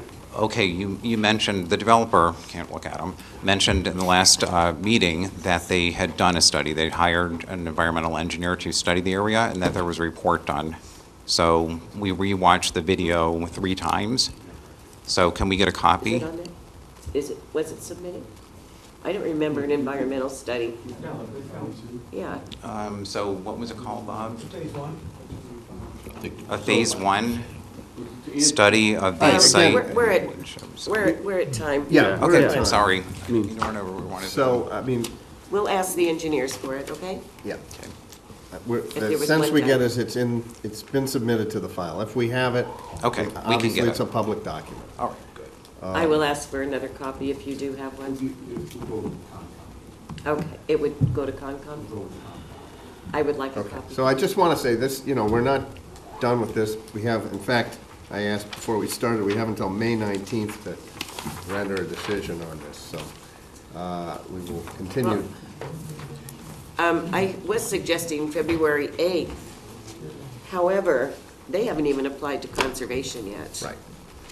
So if the board would be more, if it would Well, you're be more talking about palatable to the immediate board, March continuation 15th. to a particular date, but I'm just saying we have time. We're not under the gun right now to make a decision, so we're going to continue and hear this perhaps more than once to get everything resolved, right? I'd like to have the information from conservation. Of course. So that's what I was suggesting, maybe Is March that 15th. we wait for the next hearing until we have that? I don't know when they're going to submit. We're going to be, we're submitting it. So we may have something by March 15th if you want to continue the hearing. We also may have more information on the drainage study and things like that, before, if they can do it by February. There's maybe two continuations, so if we... I'd like to continue it to March 15th if that's okay with if the that's board, what the... Okay. based on All some right, questions. so we can entertain a motion to that effect. I would like to ask the applicant, the big concern clearly is density.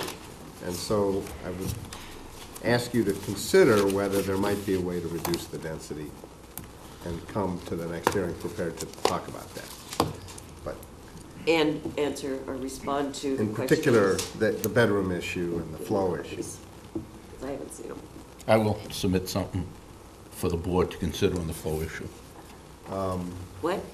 I'm going to submit something for them to consider. We don't want to go through it here, but the bylaw says before sewers. Before sewers, it's 110 gallons per bedroom. After sewers, it's 150 gallons per house. But Jerry, They'll you... submit, we have all of our discussions in public. But I'm going to ask them to do the calculations, because I was criticized when I made a mental calculation, that not to do Well, that's fine. You calculations. may can ask ask them, you questions. can Well, ask through- them to Ask them, prepare anything yeah. you You Through want. can you. send me a question. Yes, I will. Okay? I'll probably send you some. So, questions. but right now, what we need to do is have a motion to continue this to March 15th. I'll make a motion. At 6:30? 6:30 here in town. 6:30? Okay. Wait, can I just look at? Yep, make sure you're around.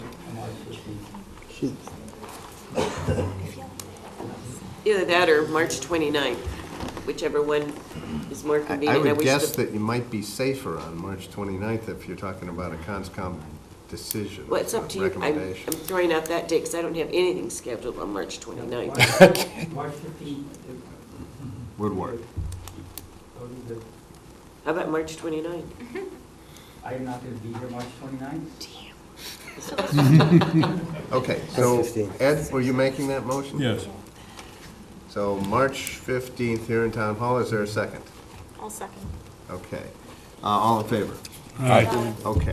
Thank you all for coming and giving And us if you have your... any questions, view. please email me and I'll get it to all the engineers. Well, I think the flow question, pertain, I'm not sure I understand. Virginia's flow neutral bylaw. She submitted something to the file and argued that it's a state mandate, okay? Well, I'm going to So- submit something for clarification. You're gonna, you've requested information. Yes, You it can't- will clarify Jerry, that as a it's board a member, state. you can't submit to... No, that's why I'm saying, I'm going to Okay, submit to for clarify. right now, we're the gonna state. take a short adjournment for biological function.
Okay, we will reconvene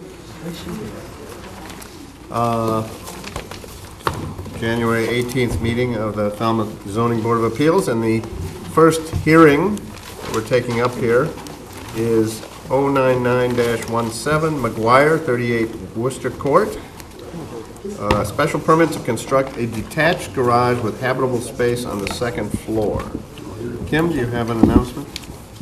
Being all persons deemed affected by the Board of Appeals under Section 11 of Chapter 48 of the Massachusetts General Laws, you are hereby notified that John P. and Catherine B. McGuire of Needham, Massachusetts applied to the Zoning Board of Appeals for a special permit pursuant to Section 240-69E of the Code of Falmouth to construct a detached garage with habitable space on the second level exceeding 20% lot coverage by structures on subject property known as 38 Worcester Court, Falmouth, Massachusetts. For referrals, engineering had its standard comment. We recommend adding dry wells, rain garden, or other stormwater measure for the roofs. The project must not direct any stormwater runoff to public property, abutters, or rights of way. Please note there will be a road cut moratorium starting within the month once the top coat surface is placed. And that was dated December 8th, 2017. Fire department had no comment. Assessors had no comment. Planning had no comment. Concom comment to control stormwater on property, and there were 2 letters with concerns, comments submitted. Okay. Good evening. This is Jonathan Poloni here for the applicant. And I think just to briefly present this project, the applicant is proposing to build a garage, as you know. This garage fully complies with all of the zoning and building requirements and meets the setbacks and is smaller than average when you look at other garages, not only in this area, but in general. The only exception, and the reason why we're here tonight, is that the project doesn't meet the requirements for lot coverage. So it exceeds the lot coverage by 3.6%, and that's the reason for the special permit. This is actually common in this neighborhood where a lot of the lots are undersized. There's 2 adjacent lots to the west, 47 and 48 Little Rock Avenue. They both exceed lot coverage. One is 32% and the other is 24% respectively. And this is because of the small size of their lots. Around the corner, 26 Pennsylvania Court exceeds lot coverage at 24%, and right next door to the applicant's property, that lot exceeds it. It's at 21%. So this is common to this area. And the other thing that's common to this area is garages. Typical garages are 24 by 24, standard size. The McGuires are proposing 22 by 20. So behind the McGuire's house is Little Rock Avenue, and off of Little Rock Avenue are a bunch of homes. A lot of them have garages. They vary in sizes. 48 Little Rock Avenue has a detached garage that's quite similar in size to what's being proposed. It's 20 by 20. 46 Little Rock Avenue is 24 by 20. 34 Worcester Court, which I already mentioned, has a little garage cottage in front of the house, and the house is behind, and that's 26 by 14. So you can see that the size of the garages that we're dealing with is pretty standard, and this garage that's being proposed fits within that. As I said, it meets all the setback and building requirements. Given the location, we feel it fits in better with the neighborhood, provides more benefit to the neighborhood because parking is now going to be off the street. It's going to be towards the back of the lot. Neighbors or guests, when they come, they can park in the driveway. And it's smaller than average, being 22 by 20. So we think that really adds to the fitment for the neighborhood. So we're asking that you approve the special permit. Okay. Let's see if anyone has a question about the project. Robert? No, just a general question. I know it was a raise and reconstruct. Why didn't you choose to incorporate a garage in the original plan when you said you were going to be rebuilding?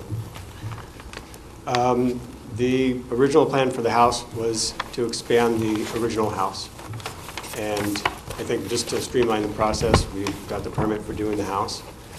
And what was shown on the plan included the driveway. And we're here just to ask for the what the exception is to exceed the lot coverage by 3.6% to allow the garage to be built. That's the only question I have. I have no questions. Was there any thought to putting the stairs on the side of the backyard to alleviate complaints from a neighbor in the back? We did look at that. It would require really redoing the whole inside of the building. So what we came up with is that the risers are closed risers. There isn't any way to look through the stairs. And when you get to the top of the stairs, we were proposing to put some kind of slats going up. And we could vary the, if you wanted to kind of close off the outside so that you couldn't peek around, you could do that as well. But it's possible to do some screening right there off of the shed itself. Okay, that's all I have. Okay. Kim, anything on this? Sure, so, I just want to confirm, the lot coverage is increasing, is it 20 to 21.9%? No, that was the prior lot, and no, that was the prior structures and paving was 21.9. Oh, I see, I read the wrong line. Okay, so it's going, okay. It's going to 23.6. Okay. I see, I read the wrong line, okay. I know you mentioned two nearby properties with lot coverage over 20%. Did you provide any kind of breakdown of other properties outside those two for our board? There was bulk calculations that was done and submitted. It was a bit more comprehensive. Okay, my apologies. Okay, I'll look at that while. Okay, so what's the use of that second story going to be? It's going to be an office space. Okay. So is that a home office? Is that Yes. like an accessory office with? It's a home. It's like a home office. He has the house that he's using with his family, and then you can go out and you can use the office above the garage, just as a private space. Okay, no employees coming to the property? Not that I know of. No. No. Okay. My understanding is that the use is going to be minimal, as you would expect for a home office. And no cooking facilities in there? I don't believe so. No. Okay. And no bedroom in there? Is that Correct. Are there any sheds on the property or any proposed? No. Okay. What's the total height of the structure? 18 feet.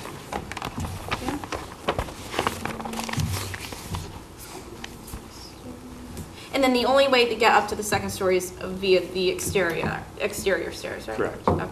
All right, that's all I had. TJ? The proposed garage, that'll be on a slab, no basement involved? That's right. And I believe in the file, there were some concerns from abutters concerning privacy, and you said additional screening was possible. Could you elaborate what sort of screening might be possible? Well, I think the screening that we're proposing is just screening off of the stairs so that it directly prevents the view coming off of the stairs. And so the concern is people coming up the stairs being able to look down over the fence and into the properties next door. Having the lattice or the boards that go up, you'd have slats, kind of like you would have on a rinse station outside your house, just enough of a privacy screen so that there isn't that direct view going through. Thank you. And the fence that is in between the proposed garage and the property out back, is that maintained by the applicant? I believe it's getting rebuilt, getting replaced. Thank you. Jerry? Is there a garage, is there a basement in the existing house? There's a partial basement. Would you consider cutting the garage size down to cut down on the bulk? So it'd be a one-car garage and then maybe storage space to the right, rather than a two-car garage? Two-car width. My inclination would be to keep the size that we have because it seems to be in keeping with the neighborhood. Two-car garages? Garages that are 20 by 24, 20 by 22 are, I think, in keeping with the other garages in the vicinity. That's a one-car garage. I must have misunderstood. The garage that's being proposed is 20 by 22. Yep. Garage, the It's car a width is two-car. about 10 feet, but I thought it was a two-car garage. It says two-car garage. But the dimensions are 20 by 22. I understand the dimensions. I guess my question is, would you consider reducing the dimensions to make it clearly a one-car garage? Therefore, you could make it a little bit bigger to have storage in the other part of the garage. I can, To, you know, reduce the need for lot coverage variance or waiver. I'm using the wrong term, exceedance. I think our preference would be to keep the project as proposed. Okay. It You really answered the does question. fit within the neighborhood, yeah. Okay, and I guess I'm assuming, that it, Jay? Yes. I'm assuming that the building is heated, especially since there's an office upstairs? I would think so. Where Yes. is what type of heat? Is this electric, or how is there equipment?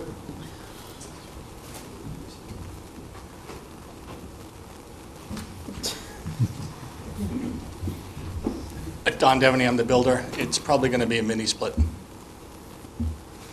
But the decibels, you can stand beside the condenser and we can have a conversation like this and you can't hear it. All right, I think that's it for the board at the One last question. moment. One Sure. last question. I didn't have a chance to look at it, but you have a septic tank there, so you're not tied into the sewer, correct? Yeah, that's Yes, correct. okay, thank you. The plan shows a septic. Yeah, plan shows a septic, it And it just, it's right on the edge of the new no, I sewer, just so- have a mental moment with the sewers. Okay, Kim has one Just more one. question for you. What's the height of the or the new house that's being built? Don, or David.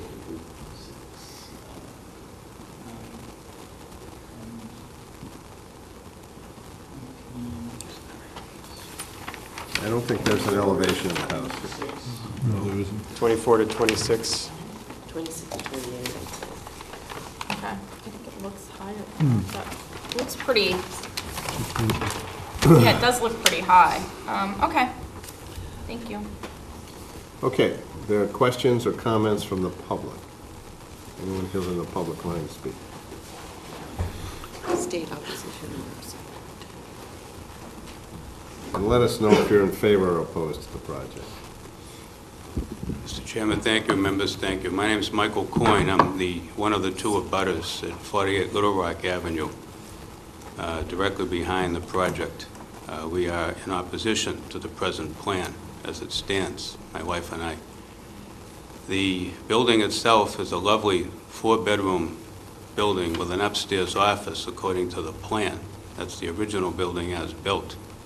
The accessory building, as proposed, in our opinion, is going to dramatically change what we do with our own property because of the size of it and the placement of it.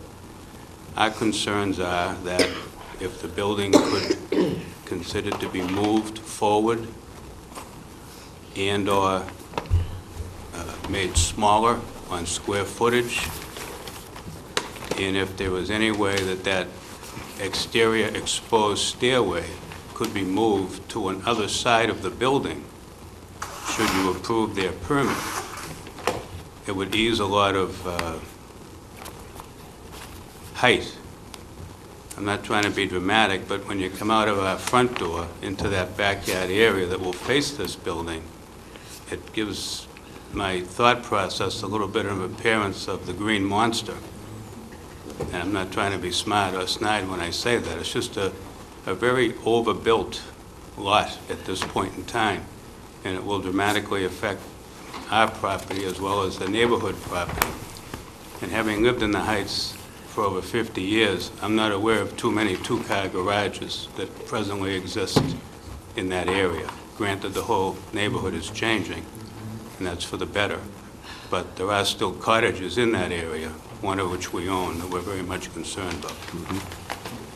And there was an issue about septic at a meeting we went to at the town about tying that proposed half lavatory into that. And if there is going to be a heating and cooling unit, I don't know where the condenser system would now be placed and whether that would cause a problem with any setbacks as proposed. And I compliment the McGuires on the house that they did build. It's very beautiful and grand, but some may say it doesn't fit in the neighborhood, but that's not my issue. My issue is the density and the impact that I feel that that accessory building will have on my own property. Thank you. Okay, if I'm going to ask you guys to refrain from talking while we're getting testimony, you're welcome to go outside. If I could answer any questions, I thank it. Thank you. Questions for Mr. Foyne? And I know there's a couple of you have taken the time to go out to the site, and I appreciate that. There's presently a construction trailer sitting in the general area, which gives you somewhat of an idea of what the size may be there, if and when it does go up. I have one question for you. About how far back is your house from that lot line? The fence, I think it's about 25 feet from the fence, my side of the fence, back to the front edge of my house. The house originally faced Worcester Court. The lot in front that the McGuire's owned was sold off many years ago with another house, so that's why I say the front of my house. Okay? Our entrance, of course, is from Little Rock Avenue. Okay, thank you. Thank you. Anyone else?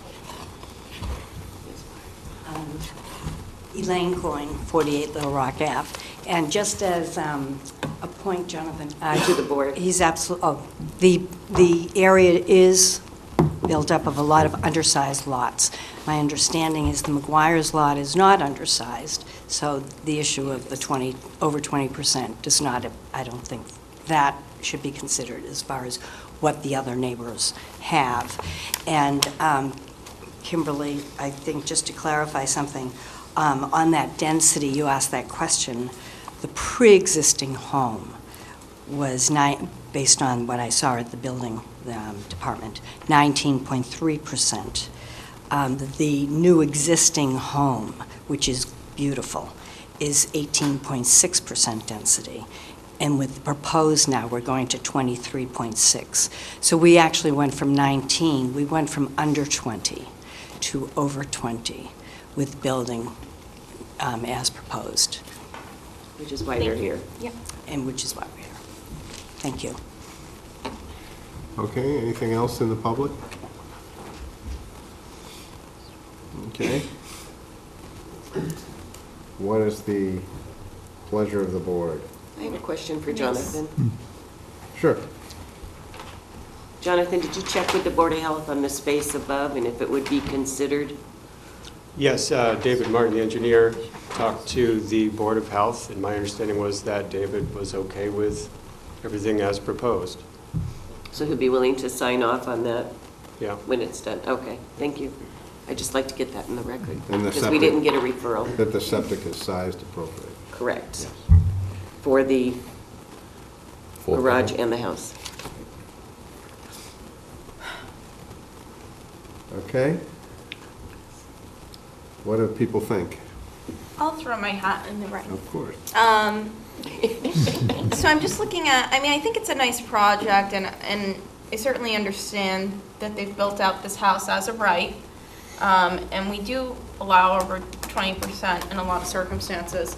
And I don't necessarily have an issue personally going above 20% in this instance. However, I do think it's a kind of a substantial garage with the added second story and the use attendant to that.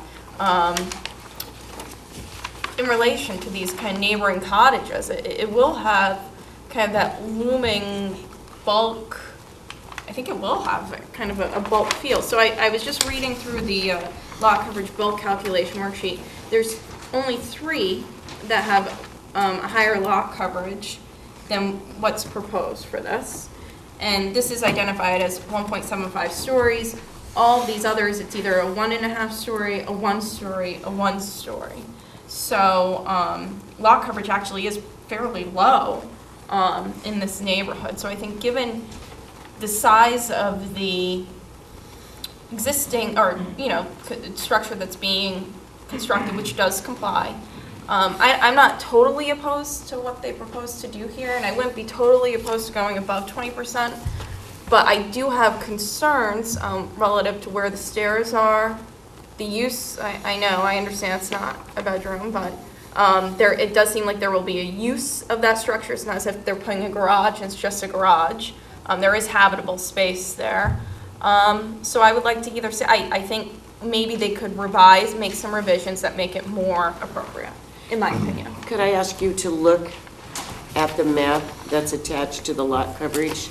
Yes. To see the surrounding lots? They're right on the corner of Worcester. Yeah. Jericho Path, you know, where the big drive, the big common area goes through. And a lot of those lots are bigger. Mrs. Coyne said this is not a substandard size lot, and it is. It's 9,915.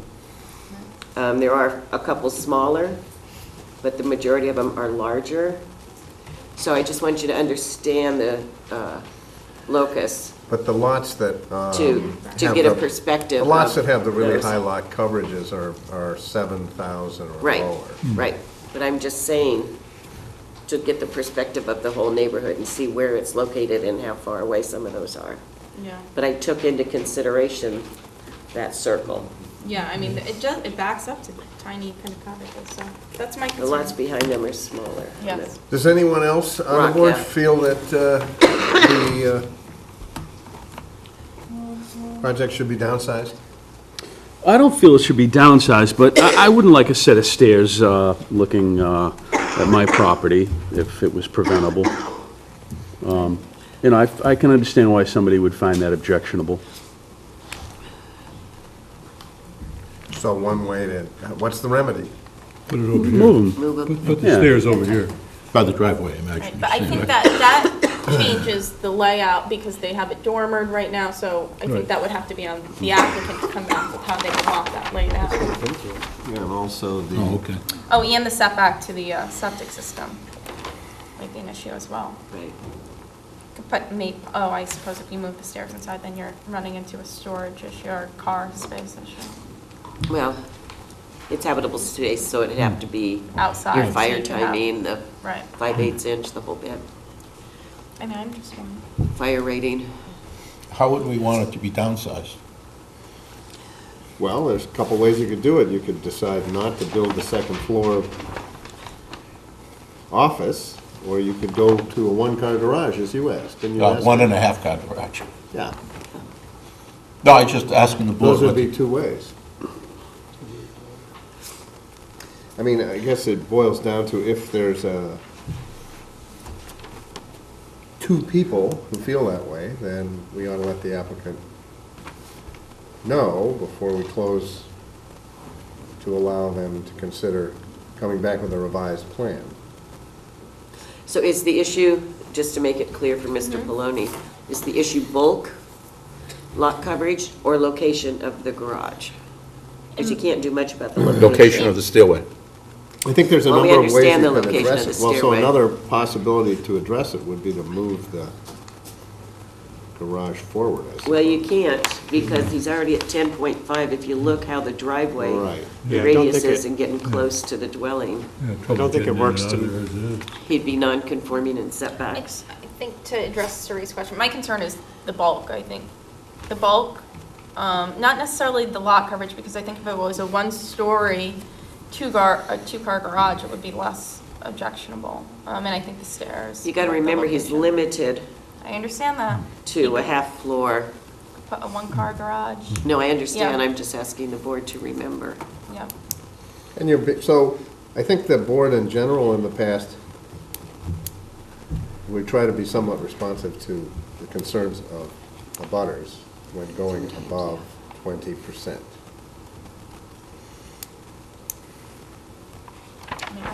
Especially since this was 35% allowed in 2002. You want a poll? I mean, if there's Yeah. two against, you know, so they'll have a feeling. Yes. I'm not a voting member, so. I just want to throw this out, that, I mean, it would be possible to enclose the stairs so that there is no possibility to see anybody going up the stairs or for somebody on the stairs to see out, if that is. I think her issue is That as would make well, it bulkier. so- Right. TJ, what's your feeling? My main concern is the stairwell. I mean, even if it, testimony had it that they would cover it, but then it looks more bulkier. Right. If they could reposition the stairwell somehow, I'd be all right with it. Yeah, I think there might be a creative solution. But as the project's currently configured, yea or nay? Put it on the side. Didn't wrap it around. As the garage is As it's presently currently configured? configured. I'd like for them to move the, Okay, so some modification. to some the plan. modification. Kim, we moving know the- pretty much moving the where you stairwell. stand. Ed? Yeah, I think I'd go for putting the stairs over here. Paul? Yeah, I think moving the stairs away from that rear line would be appropriate. There's spiral stairs, there's all kinds of ways to get up there. Okay. And I actually agree with Kim. I think it's a pretty elaborate garage. So, we can continue this and ask you to bring back a revised plan. Or we can close the hearing, take a vote, but I think we won't fare well. I think if you can give us just one moment, we can give you a response on what step we're going to Sure. take.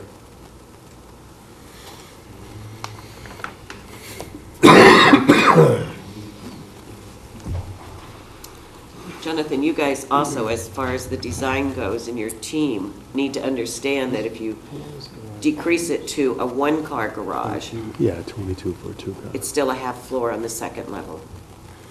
Yeah, no, So- I realize that. Okay. Right.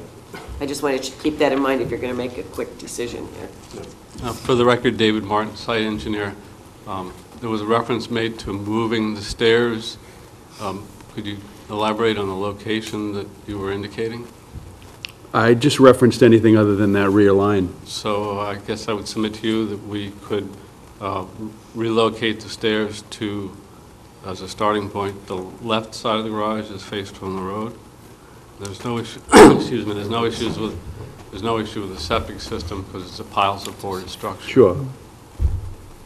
Stair size would remain the same. Okay. And I wonder if this would, how the abutter feels. Would this help alleviate some of your concerns? Especially since You want to come, one or more of you?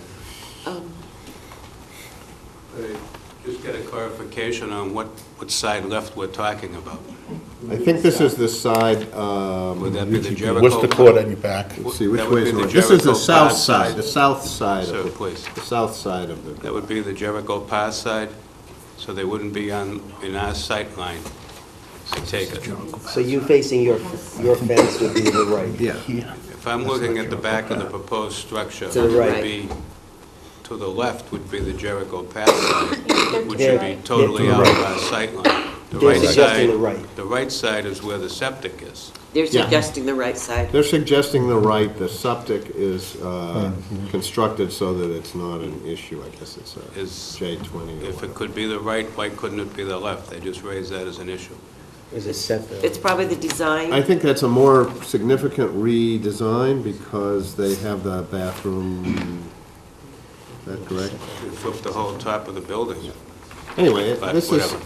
all we need to know is, I think where we're headed is for you to come back with a revised plan.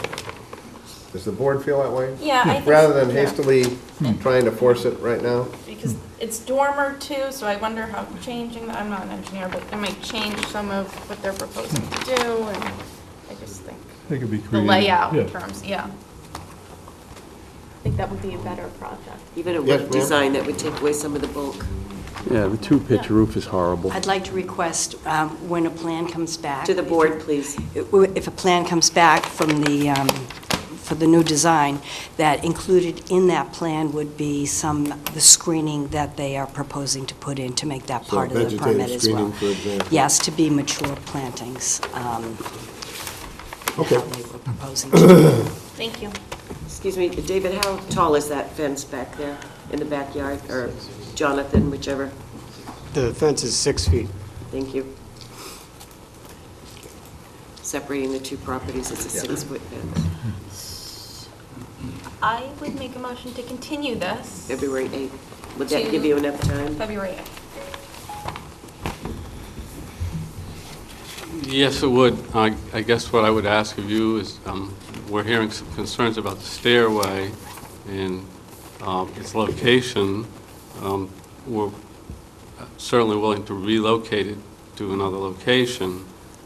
Changes to the building, I guess, I'm hoping for some feedback so that we can bring you something that's useful. So I think my concern was, as I expressed, was bulk. I think it's kind of a large structure, and to have a second story on the garage dormered out as it is just appears very bulky, is the concern. So roof line and bulk, Roof line. I think is what she's saying. Okay. I mean, it's, Maybe rather than a shed dormer, some kind of a gable dormer? The intent of the architect was not to build a big box on top of a one-story box, so it wouldn't appear bulky, and that's why she has made it, the roof lines and put in the dormers to interrupt the box look. It's got the exposed rafter tails, it's gonna look exactly like the house, so it's, the intent was to make it as attractive as possible to match the house, so that it looked like the older houses that did have these exact type of structures. They're all over town.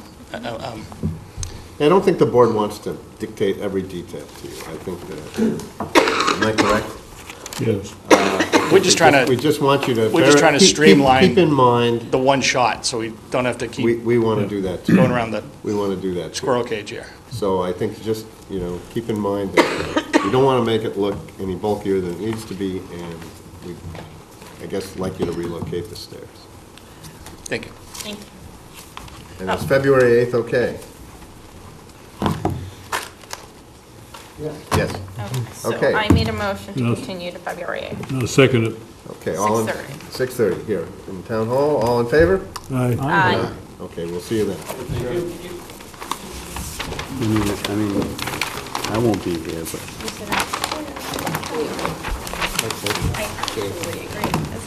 yeah. All right, 3 to go. Okay, our next hearing is 101-17, Bata, hope I'm pronouncing that correctly, 7 Cutty Sark Road in East Falmouth. Okay. Being all persons deemed affected by the Board of Appeals under, Section 11 of Chapter 48 of the Massachusetts General Laws, you're hereby notified that Jeffrey J. and Donna M. Bata, we'll say it as you did, of Mansfield, Massachusetts, applied to the Zoning Board of Appeals for a special permit pursuant to Sections 240-3C and 240-69A of the Code of Falmouth to enclose existing deck and create a 4-season room and increase existing bedroom within the pre-existing non-conforming single-family dwelling on subject property known as 7 Cutty Sark Road, East Falmouth, Massachusetts. And for referrals. Engineering, standard comment, it mentions that Cutty Sark Road is a private right-of-way in this area. Must not direct any stormwater runoff, recommend adding dry wells, rain garden, or other stormwater measure. Assessors, no comment. Fire department, no comment. Planning, no comment. Otherwise, it's a slump file. Okay, and here for the applicant. Good evening, Joel Kubik with Homes McGrath. With me tonight is Pat Shudo from Harbor Homes, who's going to be working on this project. Again, as you mentioned, this is a pre-existing home. It's a one-story, single-family house. There's an existing deck on the back that they'd like to remove and replace with an extension of a master bedroom and a 4-season room on the other side, and replace a portion of that deck back in. There is a slight reduction in the overall square footage of 3 feet, but it still comes up with the same existing lot coverage is 22.1. The proposed is going to be 22.1. It's in a flood zone, so we had to get administrative approval from the Conservation Commission. The proposed work is going to meet the requirements of the state building code. I'd be happy to answer any questions that you might have. One existing, one proposed. Okay. Let's start with Jerry. This is not any coastal overlay or anything else. I didn't, just want to make sure. No further questions.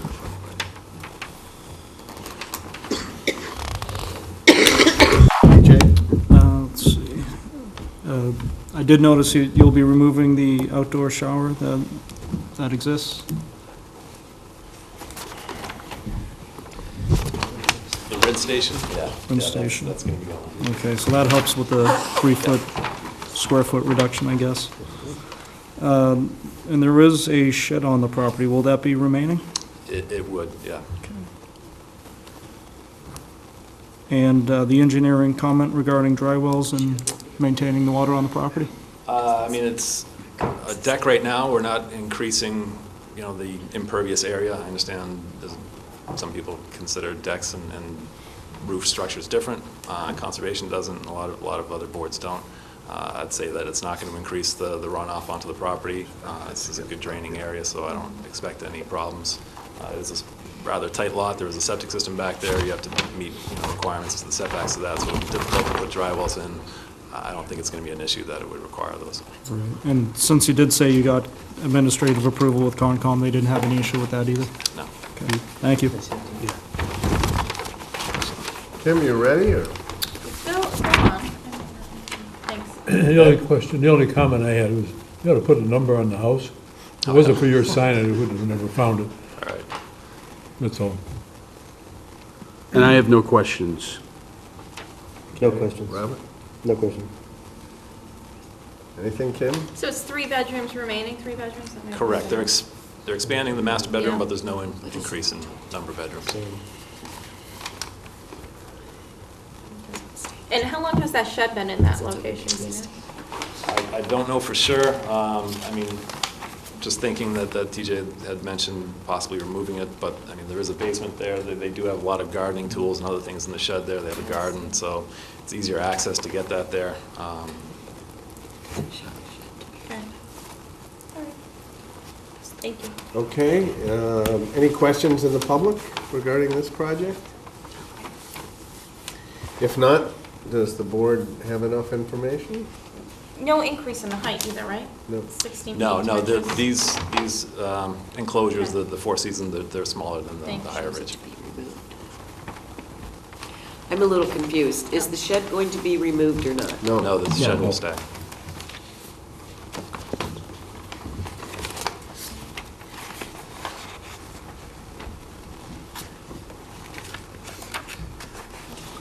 Okay. So basically, this is a project where they're taking some of the deck and making it into the house. Other than that, not changing the footprint very much. In fact, apparently reducing it by a couple feet. Is the board ready to close this? Yes, Who would like to make such a motion? Paul? I will. I'd like to make a motion to close the public hearing. Okay. I'll second it. Okay, moved and seconded by Paul and Ed, all in favor? Aye. Okay, and now we come to a motion with regard to approval of the project. I'll move that we approve application 10117. I'll second that. Okay. All right, so findings and conditions. So finding, it's 22.1% lot coverage remaining, 22.1% lot coverage. Whatever that one is about increased usability for the family. They're just expanding the bedroom and den. No increase in bedrooms. Yeah, no increase in bedrooms, no increase in overall height of the structure. And I think it's always important it's a one-story structure. I think that's always important since it's over the lot coverage, but doesn't have that bulk. And I think the shed is testimony that they utilize the shed for gardening and would like it to remain. Okay, conditions? Oh, also findings 248-3C, 216. Is that what we need? Sorry, kind of moved something. Oh, in testimony regarding that stormwater runoff, that they're not increasing the lot coverage, so no need for dry walls or rain gardens, in the opinion of the engineer. And conditions, I would say, per plans. Conditions per plan. 3-bedroom.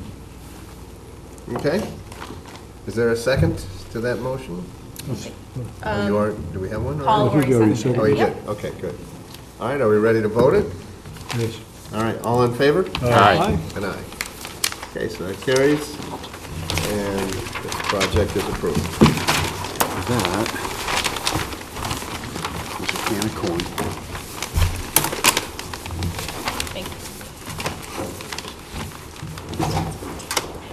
you. Okay, so our next hearing is 101-17, which is Brown, 199 Old Main Road in North Falmouth, a special permit to allow an accessory apartment within an existing detached structure. Mr. Chairman, I'm going to recuse from this one. Okay.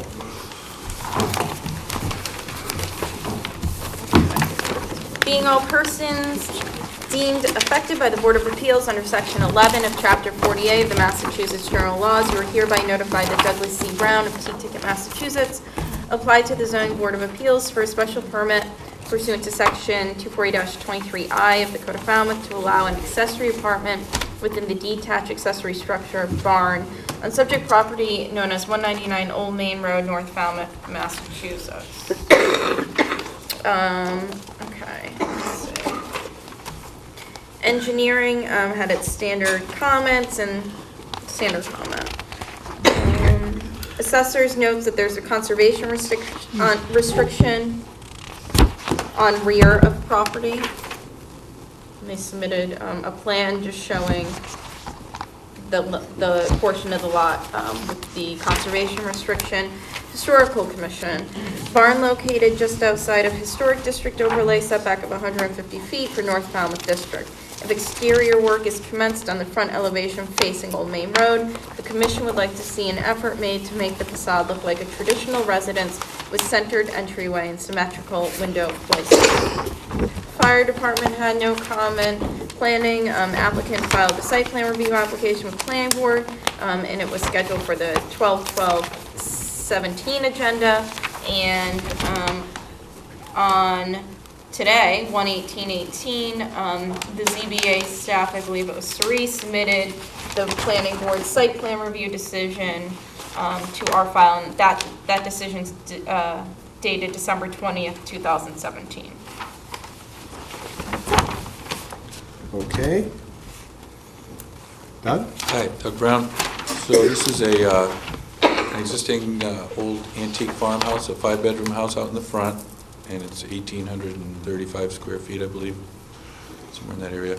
And then a large barn in the back, which is a former business location, and it's completely finished. It's been used as a business, and then, it's been vacant for a few years now. I've currently been renting it, and I have my construction equipment and storage in the building, and I think that creating one apartment in this one side of this thing on the south side is probably a good use of the accessory apartment bylaw. So I'll leave it to you to decide. I'm happy to answer any questions. Okay.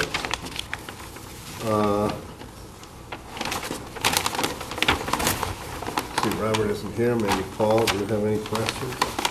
No, I don't have any questions. I don't have any use.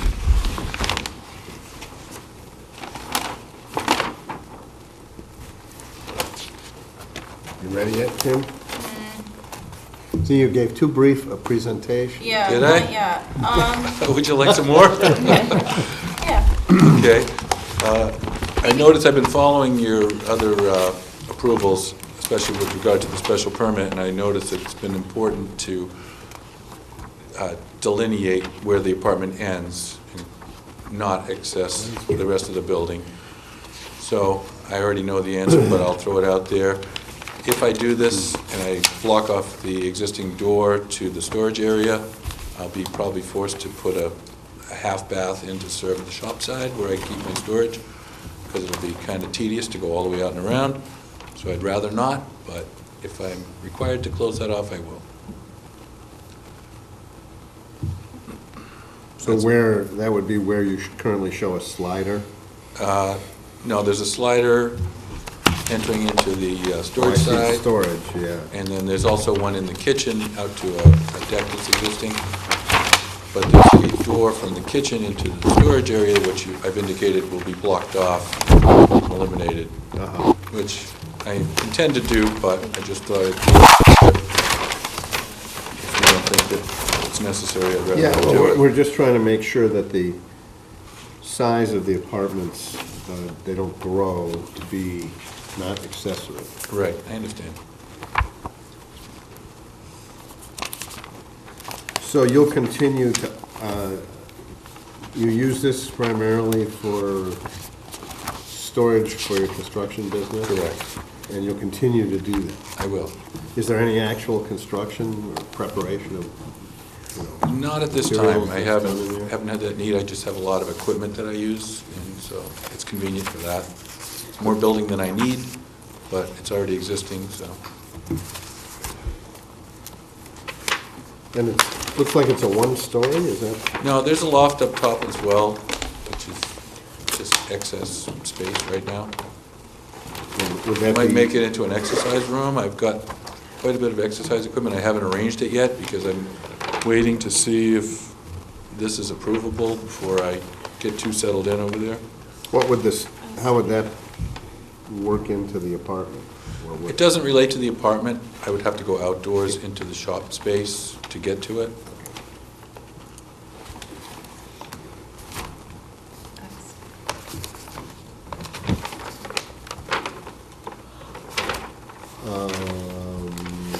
So in terms of bathrooms? It just happens to be two existing bathrooms back to back. I think it probably was a men's room and ladies' room when it was business use. So you've already Just got for- septic in place, everything There's to a shared handle. septic with the house, and I have a septic report which is approved, but I guess I'll have to discuss that with the Board of Health during the construction phase when it comes to it, whether or not that's sufficient.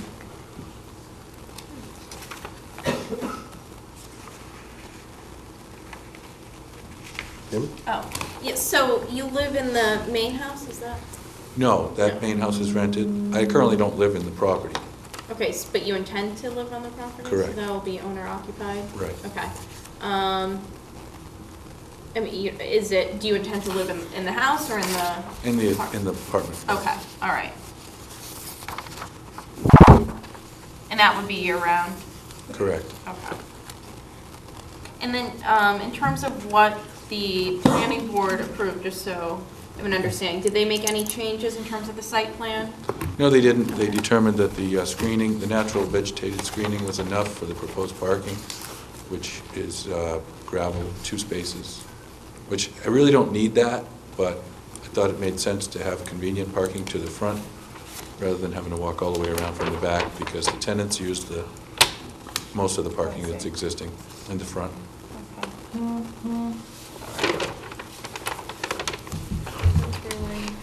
That's it for you? I think so. I mean, everything else is checked off, Sri, in terms of compliance. And no summer rentals. Correct. Okay, TJ, any questions? Looks like there's ample parking on site. There is. There's excess parking actually in the back, but again, it's existing, so the only reason I added the 2 in the front of the gravel parking was just for the convenience of accessing the apartment. Sure. And are there any proposed alterations to the exterior? There are not. Other than, basic maintenance, replacing of decking on the existing deck, but no expansion. Okay, thank you. Jerry, anything? Is this in the coastal pond? I was just going through I don't think it is. criteria. The closest thing would be Wild Harbor, but I'm pretty sure, and I've looked into it, and I believe we It's in the confirmed. file. If it is, it's listed on the lead sheet. It's not showing on the plan Okay. as being in a coastal pond, but I don't have the file in front of me. And I looked in the maps, and I don't believe it is either. I don't think so. Okay. I was going through the checklist, so. Good. It is in the file, though. All right. Let's see if anyone in the public has any comments on this. Anybody out there want to comment on Doug's plan? Possibly. Yeah, come forward. I just want to say I'm in favor of the project. If you want to speak, you've got to come up I to the don't want to podium. speak, I just want to be in favor. You can be in favor, but we got to get it on the record. And you got to say who you are. Hi, John Vidal. I'm in favor of this project for Doug. That's fine, that's all you got to do. You may. Anyone else? Okay. How's the board feeling? I think it's we talk about these accessory apartments and certainly our board expressed concern when they were enacting this bylaw. This seems to be one of those properties that it's made for, because it has that large barn, ample parking. It's a 2-acre property. Yep, it's historic, so it still maintains character, it doesn't look out of place. I think it fits. And it's like, it's lesser use than probably could be imposed on that property. So. Yep, we're not building a 20-unit 40B. Right. Let's not go there. Just generic statement, that's all. Doug, get any ideas? So if someone would like, we could close this. Make a motion to close. Second. Okay, Ed and Paul to close. All in favor? Aye. Okay. And then we need a motion to approve, it sounds like. Anyone? Anyone? Don't be shy. Oh, I'll move to approve. Second. Application, geez, what's the number here? 10317. And Ed seconds that. And Ed second, so. So I would just say the findings would be, geez, what's the new bylaw number here? 240-23. Aye. Consistent, it meets the criteria. And we can add in, I don't know if we need to go through all the testimony, that he's going to be living in the apartment year-round. That I guess we can just It's say really meets a all the rehab of an criteria. existing structure. Right, yes. It's not the construction of a new building. Right. Enhance utilization of the property for the property owner. And I would just note this, I think we should make a finding just as to the size of the property. And that we find it to be an appropriate site for an accessory bylaw such as, for the accessory apartment bylaw. I don't know. You know what to put, sorry, for the findings. Yeah. Yeah, 2.76 acres, it's a large piece of property. Yeah. And the lot coverage calculations are done excluding the conservation parcel. Okay. Oh, that is good to have. Okay, And the conditions would be per plans. conditions per plan. Okay, everyone ready to vote? And And compliance with the 240, requirements. Yeah. All in favor? Aye. Aye. And aye. Okay. Thank you very much. Thank you, thank you for coming Good before luck. us.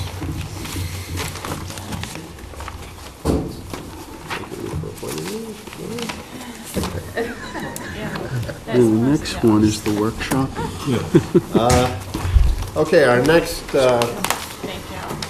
hearing is 106-17 Karsner, 15 Ardmore Street in T-Ticket, which is a special permit to construct an addition of a workshop to existing garage. Okay. Being all persons deemed affected by the Board of Appeals under Section 11 of Chapter 48 of the Massachusetts General Laws, you are hereby notified that Mark R. and Colleen C. Karsner, trustees of Raynham, Massachusetts, applied to the Zoning Board of Appeals for a special permit pursuant to Sections 240-3 and 240-69E of the Code of Falmouth to construct an addition of a workshop to the side of the garage, increasing lot coverage by structures over 20% on subject property known as 15 Ardmore Street, T-Ticket, Massachusetts, for referrals. Engineering has its standard comment, and we recommend adding dry wells, rain garden, or other stormwater measure for the roof. Fire department had no comment. Assessors includes half of 69, 81, 82, and 81. Sounds again. Planning, no comment. And there was one letter with concerns, comments. And that's all. Okay. Good evening. John Vidal, I'm representing the Karsners. They'd like to build a workshop. He likes to work with wood, creates projects, builds furniture, and different things. He is a bit of a disadvantage because the house has no basement, because it's in the floodplain. So this garage will have a concrete floor. There'll be no extension of the driveway. There'll just be a walkway going to the front of the garage, the workshop, which is going to have about a 6-foot opening, double doors going into the garage. And we've kept the pitch down on the roof so that we wouldn't have to lose any windows on the eave side of the existing dwelling. So as you can see, it's a pretty modest pitch on that roof that will allow it to keep the 2 windows that are on the existing house. So it almost ends up like a little bit of a salt box look on the roof design. The shop will be heated with just a warm air heater, gas fired.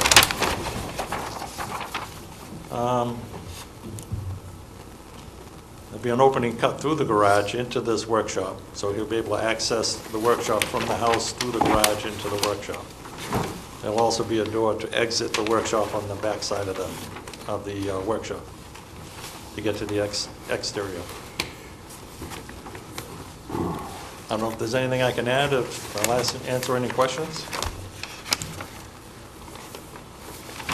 Like I say, he's at a disadvantage because if he had a full basement, obviously he'd put a workshop in the basement, but he just can't do it. There's not, obviously, no room there. All right. We did, incidentally, Ken, I know the setback is pretty close in the front, and we did push the garage back so that we wouldn't line up with the existing garage, rather. Try to get a little more conforming, if I might say. So it's currently 13.8,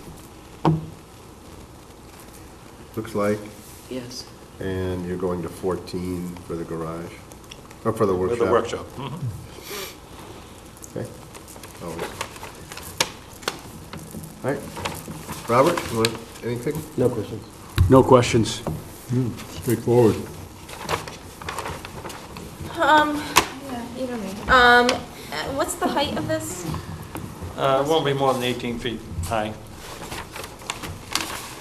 Okay, and obviously, so the windows are staying on the house where they're Correct, located? yeah, we're trying to skirt the windows. Okay. And then, will the driveway be extended? No, In front of no, it? there'll just be a walkway from the driveway to the double doors in the front. And I believe you said this while you were speaking, I apologize if I missed it. That's okay.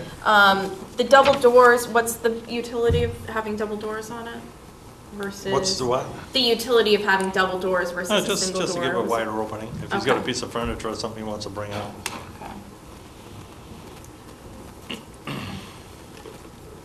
All right, that's all I have. No questions. No questions. Okay, so I'm just looking at the lot coverage. It says, Yeah, it's kind of a funky lot because there is, believe it or not, the town has an address on Maribessa Ave as well as Ardmore Street. yeah. So it says existing coverage by structures is 19%, I'm sorry. And this would bring it to 23%. And then existing coverage by pavement is 7.6 and remains 7.6.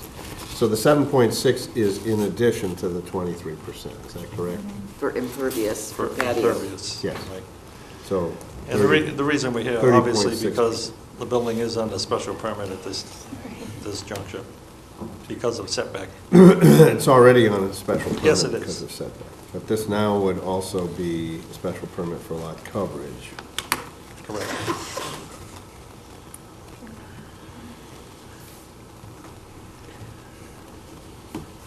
And there is a shed. Yes. Which looks pretty close to the lot line.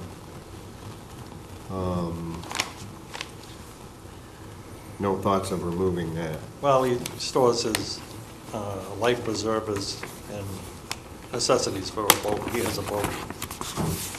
just thinking now he's gonna have this new Workshop. enclosed workshop. And garage is there, right? There's garage. Yeah. I was just trying.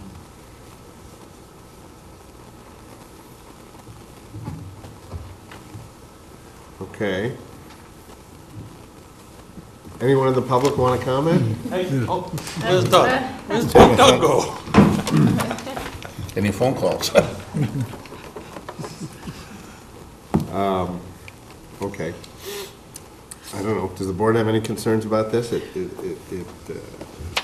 is going above 20%, but it's also not a very bulky structure. No, I mean, this thing is designed truly as a workshop. I mean, it's exactly what it is. I mean, no, I don't have any concerns. On your plan elevation, it looks more like it's about 12 feet high. I think we calculated it in the office at 15. Yeah, it's somewhere in that area. I mean, it's all gonna depend when we build it, because they're gonna wanna skirt those windows, you know? It may be a little less than that. It's 32 feet from the neighbor, from the property line as well, abutting a neighbor. Not that it It's not matters, but close to anybody. the place is tied in the town sewer. I know that doesn't have anything to do with it. So there's no bathroom or anything in No, there? no bathroom. Is the space heated? Yes. Gas. Warm air gas. What they call a hot dog. I don't know if you've seen them. It's like a little Modine heater. This is like a little... Rectangular? Yeah, exactly. Is that the mini split? No, it's a, Different? We could do a mini split too. Give him air conditioning when he's working on his tools in the summertime. no.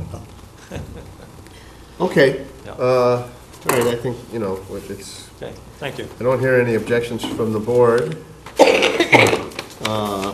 So if the board feels they have enough information, I would certainly entertain a motion to close the I'll hearing. make a motion to close the hearing. I'll second. Okay, TJ seconds, and Ed makes the motion. And then if the board is in favor, I would entertain a Oh, we motion. gotta Call close. vote. Oh, all in favor? Aye.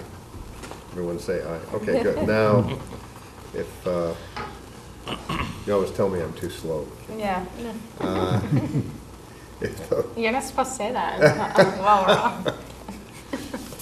if the board is inclined to make, someone wants to make a motion in favor, we could entertain that. I'll move to approve. Okay, TJ moves to approve. Is there a Second. second? Seconded by Ed. And findings? They're increasing lot coverage from 19 to 23 feet. I'm sorry, percent. I think it enhances the utilization of the property for the homeowner. 240-216. The height of the addition is 15 feet, which is below the height of the existing house. So not adding to the bulk Not add, yeah. substantially. And then I think the setback is actually, there's no change to the setback nonconformity. Right. No increase in the No setback, because it's minute change, right? Yeah. And conditions? Per plan? Testimony was there was heat. Yeah.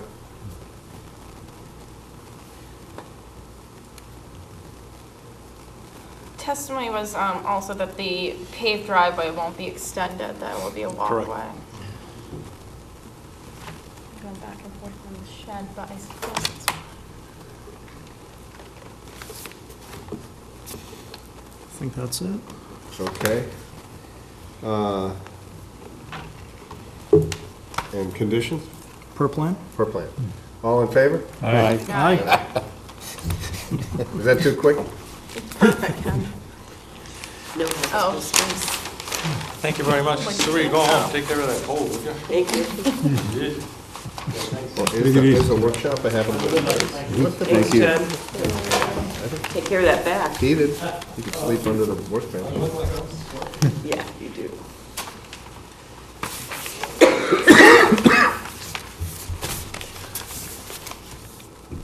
Okay. We're all sick. So I was just thinking of something else. So that brings us to the open portion of the meeting. Minutes of January 11th. Oh, I wasn't here, so I will. Move to approve. Oh, TJ, that. Well, let's see if everyone had a chance to look them over. Yes, I did. Okay. Jerry's making a motion to approve. You want a second? Second it. All in favor? Aye. And aye. And I'll abstain. I Kim wasn't here. abstains. Board administrative approval to release special permit for accessory apartment at 291 Brick Hill Road. Yes. It's not here.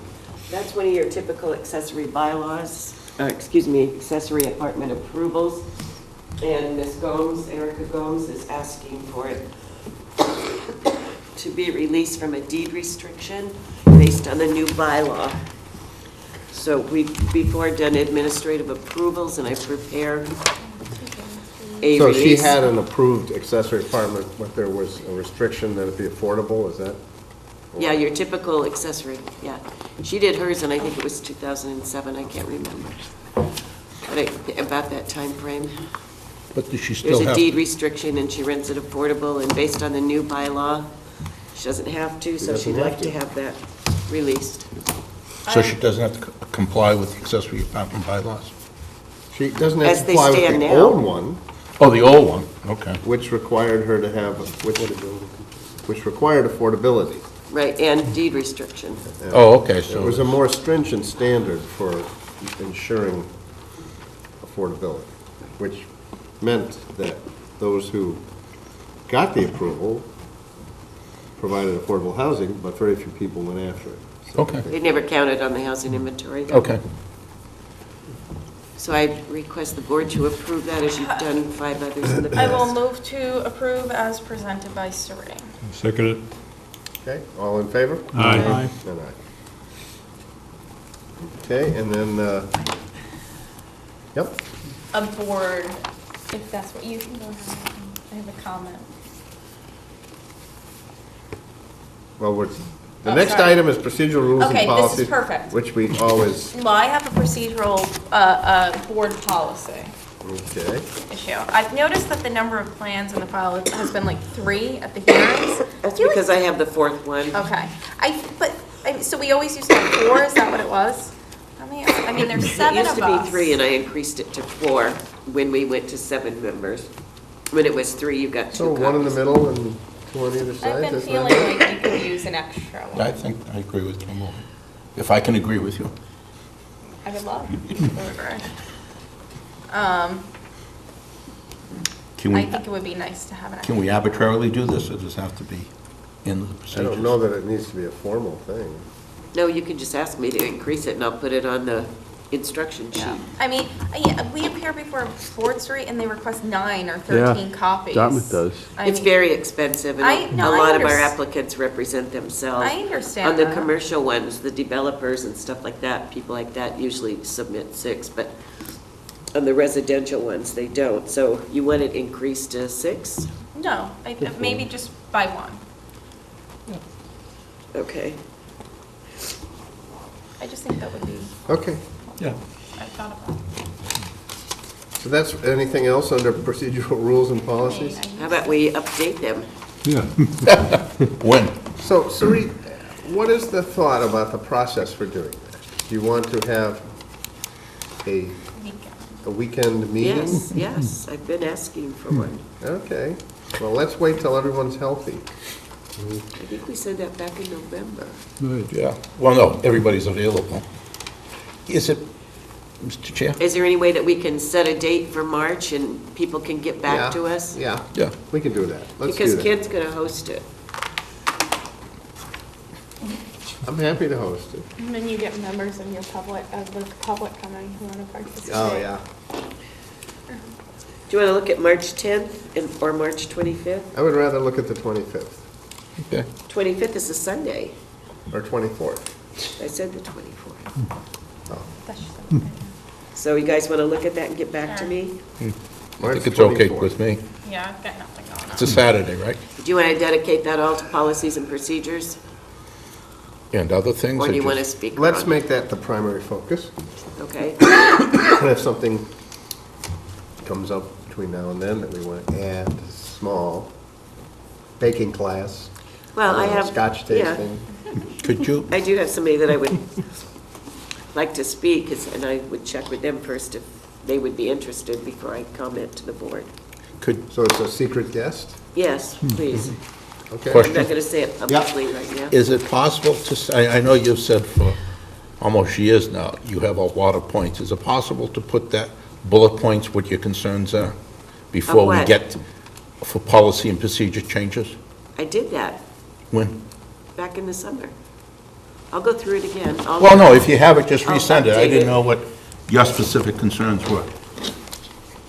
And they're not my concerns, The board's concerns. The concern. although I do have one on the administrative approvals. Just so it's, people think about it. Item 4, board discussion update. I guess that's what we just did. Future agenda items? I did turn in the letter that you signed, that I sent to all the board members. So Thank you. they acknowledged receipt of it. Okay. That's all we can ask. Yep. Okay, anything on the future? That was the joint Cocktail meeting time. January 27th. Okay, shall we adjourn? Yes. Meeting adjourned.